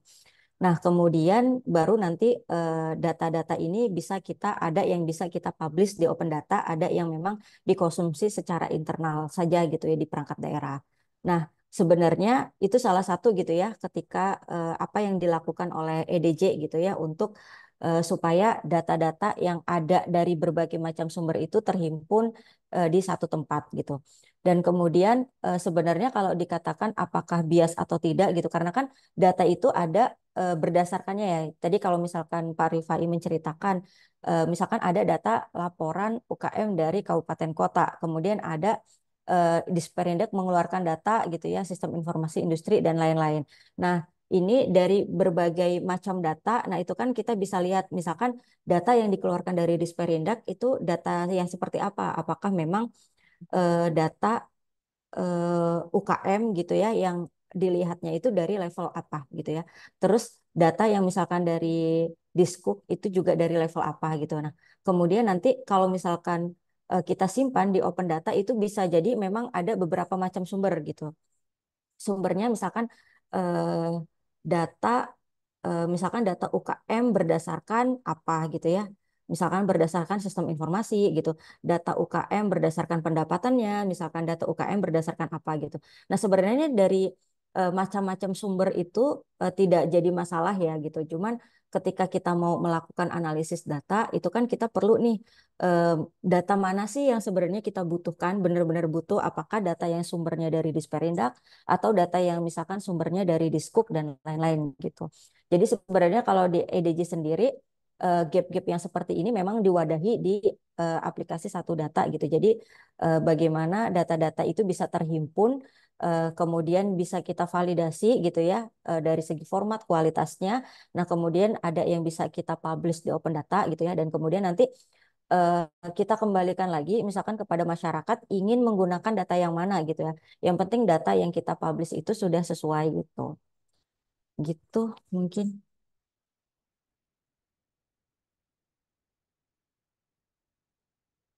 Apakah menjawab ya Pak Rifai? Bagaimana Pak Eh, Rifai?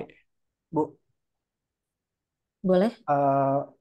mungkin yang lebih saya maksudkan seperti ini, Mbak. Ketika data itu kemudian masuk ke Open Data Jabar atau di satu data Jabar, Betul. mungkin lebih apa istilahnya mengfokuskannya kepada si ekosistem data Jabar itu sendiri ketika menghasilkan apa data publisher gitu, apa data publishing. Misalkan kita sebut saja data pelaku usaha gitu, Bu ya.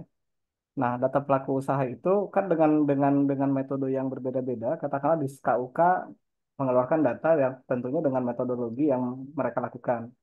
Kemudian si Inas juga sama ya dengan metodologinya dengan pendekatan eh, aplikasi yang mana semua pelaku usaha menginput di sana.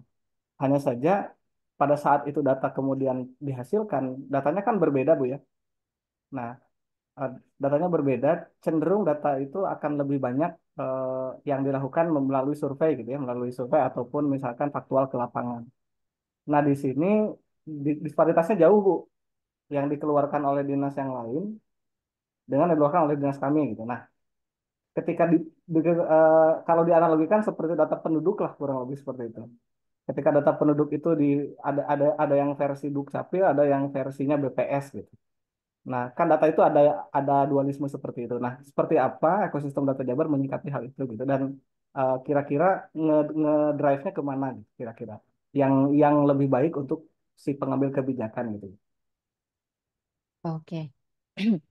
Oke, jadi kalau misalkan di EDJ sendiri ya Pak, memang ada beberapa nih, kayak waktu itu pernah ada case, misalkan kayak data indeks ya, data indeks itu, waktu itu data indeks lingkungan hidup kalau nggak salah, itu kan ada yang memang data itu ada tersedia di BPS, ada yang data itu tersedia memang dari Dinas Lingkungan Hidup di Jawa Barat gitu. Nah, itu memang angka antara yang di BPS dengan di yang Dinas Lingkungan Hidup itu kan memang nggak sama ya, karena mereka punya metode yang berbeda gitu antara BPS itu dia menilai berdasarkan apa gitu ya, ada indikator-indikatornya, sementara DLH punya indikator-indikator tertentu lainnya gitu maksudnya. Nah, kalau di EDJ sendiri memang sejauh ini eh, kita lebih misalkan gini, kalau yang sifatnya nasional itu kan memang bukan ranah, maksudnya kalau EDJ itu fokusnya masih di Provinsi Jawa Barat gitu. Jadi pada saat itu akhirnya kita memutuskan untuk mengambil menyesuaikan data yang memang lingkungan Jawa Barat aja di provinsi. Jadi pada saat itu akhirnya kita lebih memilih menggunakan data yang dari Dinas Lingkungan Hidup gitu. Cuman yang diupload memang tetap data-data yang dikeluarkan oleh Dinas Lingkungan Hidup gitu. Jadi kalau di EDJ sendiri memang ketika ada data misalkan data yang dari sini dikeluarkan dengan metode yang ini dikeluarkan dengan metode yang lain gitu ya Pak. Jadi kalau di EDJ sendiri memang di teman-teman ranahnya teman-teman data governance yang mencoba untuk ini tuh formatnya disesuaikan gitu ya dari segi apakah kita akan memilih salah satu gitu ya atau yang seperti apa. Nah, itu memang sebenarnya ranahnya teman-teman data governance gitu. Tapi memang kalau di EDJ kita ketika data yang sudah kita publish di open data itu memang sudah disesuaikan gitu ya. Disesuaikannya adalah kayak tadi misalkan ada data yang dikeluarin BPS, ada data yang dikeluarin Dinas Lingkungan Hidup, maka yang diupload ke open data itu adalah data yang Dinas Lingkungan Hidup. Jadi kayak kita ngambil yang level lebih bawahnya gitu karena yang memang level lebih bawah itu yang lebih menyesuaikan ya gitu dari apa namanya lingkungan di Jawa Baratnya gitu. Kayak kalau misalkan di nasional kan mungkin nasional dari pengambilannya kan nggak setiap titik ada gitu ya. Sementara kalau di yang di Jawa Barat mungkin lebih detail lagi. Jadi kalau di EDJ sendiri kita akan mengambil yang di level lebih apa aktualnya gitu sih Pak gitu. Gimana ya Pak Rifat? Terima kasih jawabannya. Oke, sama-sama. Selanjutnya ada pertanyaan dari Teh Rizka. Apa tanggapan Ibu terhadap permasalahan tentang data negara yang mengalami permasalahan pelik dalam beberapa minggu terakhir ini? Apa sekiranya dampak yang harus kita waspadai sebagai warga negara Indonesia? Dan bagaimana solusi dalam digital marketing yang muncul untuk menghadapi sentimen negatif yang ada dari seluruh rakyat? Hatur nuhun. Boleh Teh? Oke. Ini permasalahan tentang data negara. Nah, ini data negara yang seperti apa ya mungkin Teh Rizka, Bu Rizka.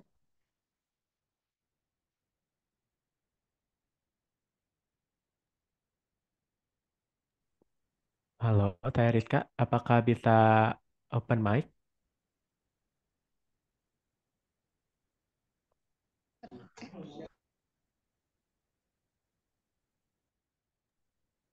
Data Oh, negara yang Oh, maksudnya bobol yang katanya. bocor ya. Oke, ini tadi bahasan sama ya tentang kebocoran data gitu ya.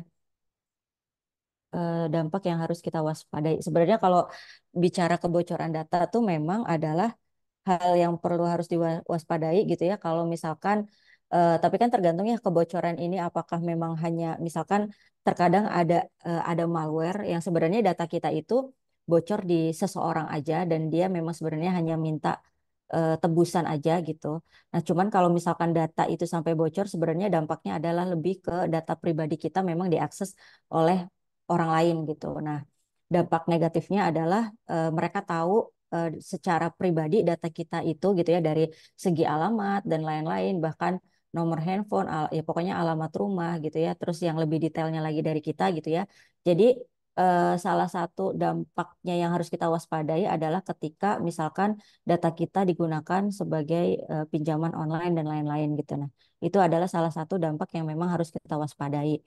Nah terus solusi digital marketing yang muncul ketika misalkan ada sentimen negatif gitu ya, ketika kita punya bahasanya ini kan kalau misalkan digital marketing, terus kita ingin buat campaign gitu ya, atau misalkan produk baru kita deh gitu.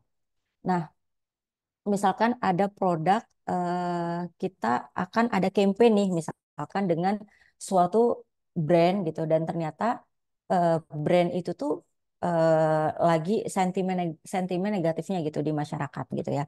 Nah, jadi apa yang harus kita lakukan gitu ya, ketika ada sentimen negatif dari itu berarti kita harus punya strategi gitu. Bagaimana caranya? Apakah kita harus tetap nih melakukan campaign tersebut atau sebenarnya kita bisa mengganti campaignnya gitu. Jadi salah satu ketika kita punya sentimen negatif gitu ya yang ada di seluruh rakyat, ya solusinya adalah sebenarnya kan kita tidak bisa ya misalkan kalau digital marketing itu berarti yang akan menyusun strateginya itu adalah orang-orang yang punya produknya gitu ya, produk ownernya gitu, entah pimpinannya ataupun yang lainnya gitu. Jadi solusinya yang mereka bisa mengambil kebijakan kira-kira ketika sentimen negatif ini ada, apa sih yang harus mereka lakukan gitu. Jadi kalau dari segi tim data analytics mungkin kita bisa merekomendasikan dari segi ketika misalkan sentimen ini negatif dari produk A gitu ya, kita bisa merekomendasikan untuk tidak membuat campaign untuk secara di dalam beberapa waktu untuk produk tersebut gitu. Jadi atau kita mengganti campaign dengan produk yang lain yang sebenarnya similar gitu ya, tapi kira-kira yang memang tidak memiliki sentimen yang negatif gitu sih, Teriska gitu ya. Jadi kalau ketika kita punya sentimen negatif, solusi dalam digital marketingnya adalah bisa mengubah dari segi kampanyenya gitu ya. Boleh gimana Teriska? Ya, silakan.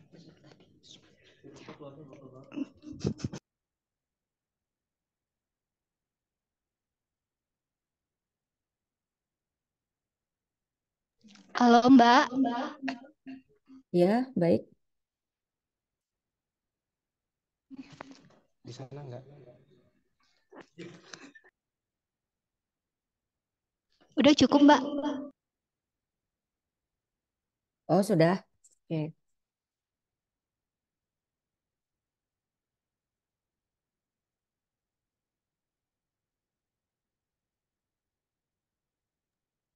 Selanjutnya, apakah ada pertanyaan lain dari Bapak Ibu mungkin?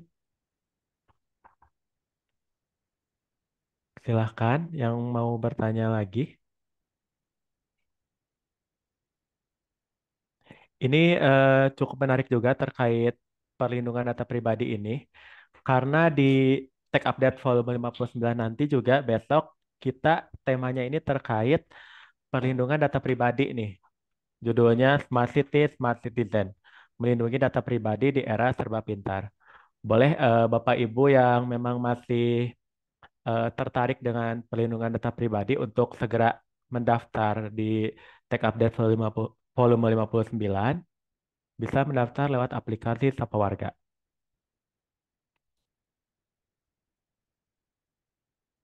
Apabila tidak ada pertanyaan lainnya, maka kita cukupkan untuk sesi tanya jawab dan diskusinya. Menarik sekali Bapak Ibu, Akang Teteh sekalian, untuk sesi tanya jawab dan diskusinya.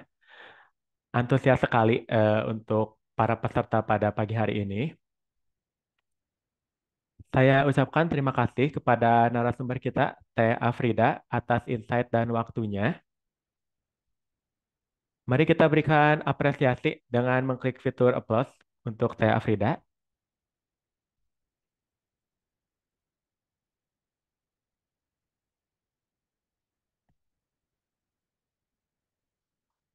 Nah, mengingatkan kembali untuk Bapak Ibu hadirin sekalian, jangan lupa untuk mengisi feedback form melalui link yang di-share di kolom chat. Sedangkan sertifikat akan dikirim melalui email yang disubmit dalam feedback form. Terima kasih kepada para peserta JDA Talks yang sudah hadir pada siang hari ini. Izinkan saya untuk merangkum beberapa poin yang telah disampaikan oleh Teh Afrida. Jadi data science itu merupakan pemanfaatan data untuk menggali insight untuk memberikan rekomendasi. Dan data science ini merupakan gabungan dari beberapa rumpun ilmu tentunya. Ada beberapa workflow dalam data analytics di mana ada business understanding, kemudian ada data collecting dan understanding, ada analytical approach dan methodology, model development dan evaluation, serta performing insight dan storytelling. Selanjutnya kita juga tadi belajar mengenai analisis level di data analytics, seperti descriptive analytics, kemudian ada investigative analytics, diagnostic analytics, ada predictive analytics juga, ada prescriptive analytics, dan cognitive analytics. Tadi juga kita belajar mengenai pengaplikasian data science dalam dunia digital marketing, seperti untuk pemanfaatannya untuk customer segmentation, kemudian untuk recommendation system, untuk market basket analysis, juga untuk churn prediction, dan sentiment analysis. Luar biasa insightful sekali pembahasan dengan narasumber kita. Boleh minta reaction applause-nya sekali lagi untuk kita semua, Bapak Ibu, Akang Teteh. Baik, Bapak Ibu, hadirin sekalian, selanjutnya kita akan berfoto bersama. Diharapkan kepada hadirin sekalian untuk mengaktifkan atau menyalakan fitur kameranya.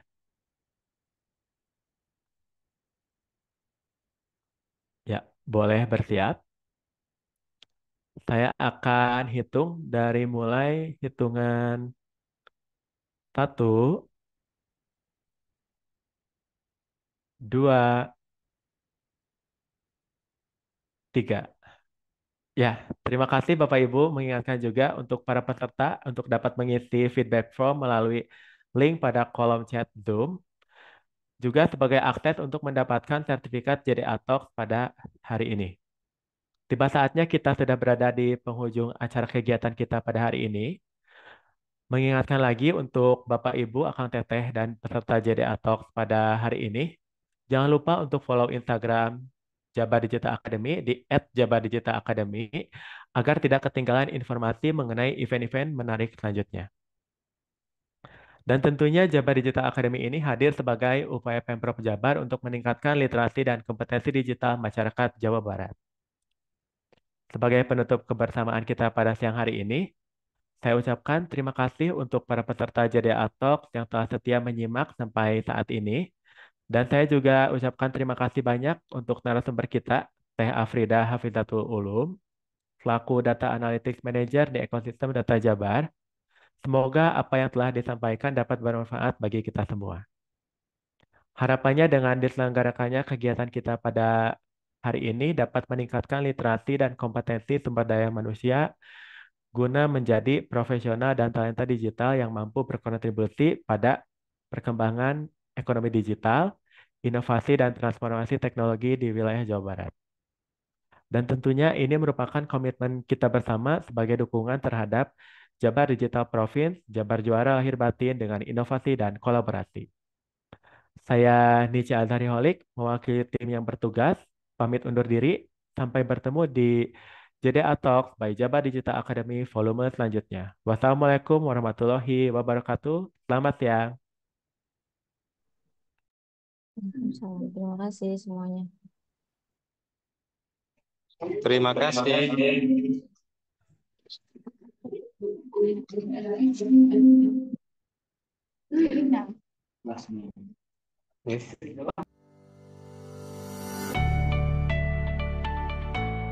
Proyeksi Indonesia jadi negara dengan PDB top 5 dunia pada tahun 2045 menyoroti pentingnya optimalisasi pemanfaatan teknologi digital. Dalam laporan Economic Research Institute for ASEAN and East Asia yang bertajuk Redefining Indonesia Digital Economy, ekonomi digital Indonesia merupakan yang terbesar di kawasan ASEAN. Pada tahun 2021 saja, Indonesia menyumbang hampir separuh dari total ekonomi digital ASEAN. Ekonomi digital Indonesia pun diproyeksikan akan tumbuh sekitar 62% dari tahun 2021 hingga 2025. Namun, di tengah potensi besar tersebut, Indonesia perlu meningkatkan produktivitas SDM. Riset Bank Dunia dan McKinsey menunjukkan kalau Indonesia memerlukan 9 juta talenta digital sampai 2030 atau sekitar 600.000 per tahun. Lalu bagaimana di Jawa Barat merespon potensi dan tantangan tersebut? Jabar Digital Academy, program peningkatan literasi dan kompetensi digital bagi warga Jawa Barat. Program ini merupakan transformasi dari Chandra Dibuka Jabar Coding Camp yang telah menghasilkan lebih dari 1.400 lulusan sejak tahun 2021. Beberapa di antaranya sudah bekerja di berbagai perusahaan dan instansi pemerintah. Sebagai salah satu provinsi terbesar dengan mayoritas penduduknya generasi muda, Jawa Barat mempunyai peran sentral dalam perkembangan ekonomi digital Indonesia. Jabar Digital Academy menaungi ragam kegiatan di ranah digital, termasuk program pelatihan digital, webinar Tech Update yang menghadirkan pembicara ahli di bidang digital, seminar and talk yang bekerja sama dengan ragam komunitas, dan kegiatan lainnya yang dilaksanakan secara pentahelik. Kami melihat bahwa keterampilan digital sangat penting untuk tingkatkan daya saing di era yang serba cepat. Lintas Sarta bersama dengan Decoding dan Cybercode mendukung Jabar Digital Academy dalam sebuah kolaborasi dengan hadirkan pelatihan programming bagi masyarakat umum serta digital marketing yang difokuskan bagi para pelaku BUMDes dan UMKM di Jawa Barat. Kami berharap melalui program ini lahir inovator-inovator baru sehingga dapat turut serta membangun negeri dengan inovasi teknologi seperti yang dilakukan secara konsisten oleh Lintas Sarta selama 36 tahun. Jabar Digital Academy juga berkolaborasi bersama Amazon Web Services dan Alkademi. Kolaborasi ini merupakan hasil dari program Sekretariat Fasilitasi CSR Jabar yang berkedudukan di Bapeda, Jawa Barat. Kolaborasi ini hadirkan pelatihan intensif, programming, dan digital marketing secara online dan on-site. Amazon Web Services berkomitmen untuk mendukung peningkatan skill masyarakat, khususnya di bidang teknologi. Kami bekerja sama dengan lembaga pendidikan untuk menyediakan program peningkatan keterampilan bagi individu yang memulai ataupun ingin meningkatkan skill mereka di bidang digital dan teknologi. Sehingga nantinya mereka dapat menjadi talenta digital profesional dan kompeten yang dapat bersaing di industri serta memberikan kontribusi bagi perekonomian lokal. Jabar Digital Academy juga memberi kesempatan kepada lulusannya untuk terhubung dengan dunia kerja melalui virtual job fair yang bekerja sama dengan ragam hiring partner. Kami punya mimpi ciptakan ekosistem yang inklusif di mana setiap warga Jawa Barat memiliki akses yang sama untuk belajar, tumbuh, dan berhasil di era digital. Bersama kita wujudkan Jawa Barat sebagai provinsi digital. Mari bergabung di Jabar Digital Academy. Raih karir impianmu mulai dari sini.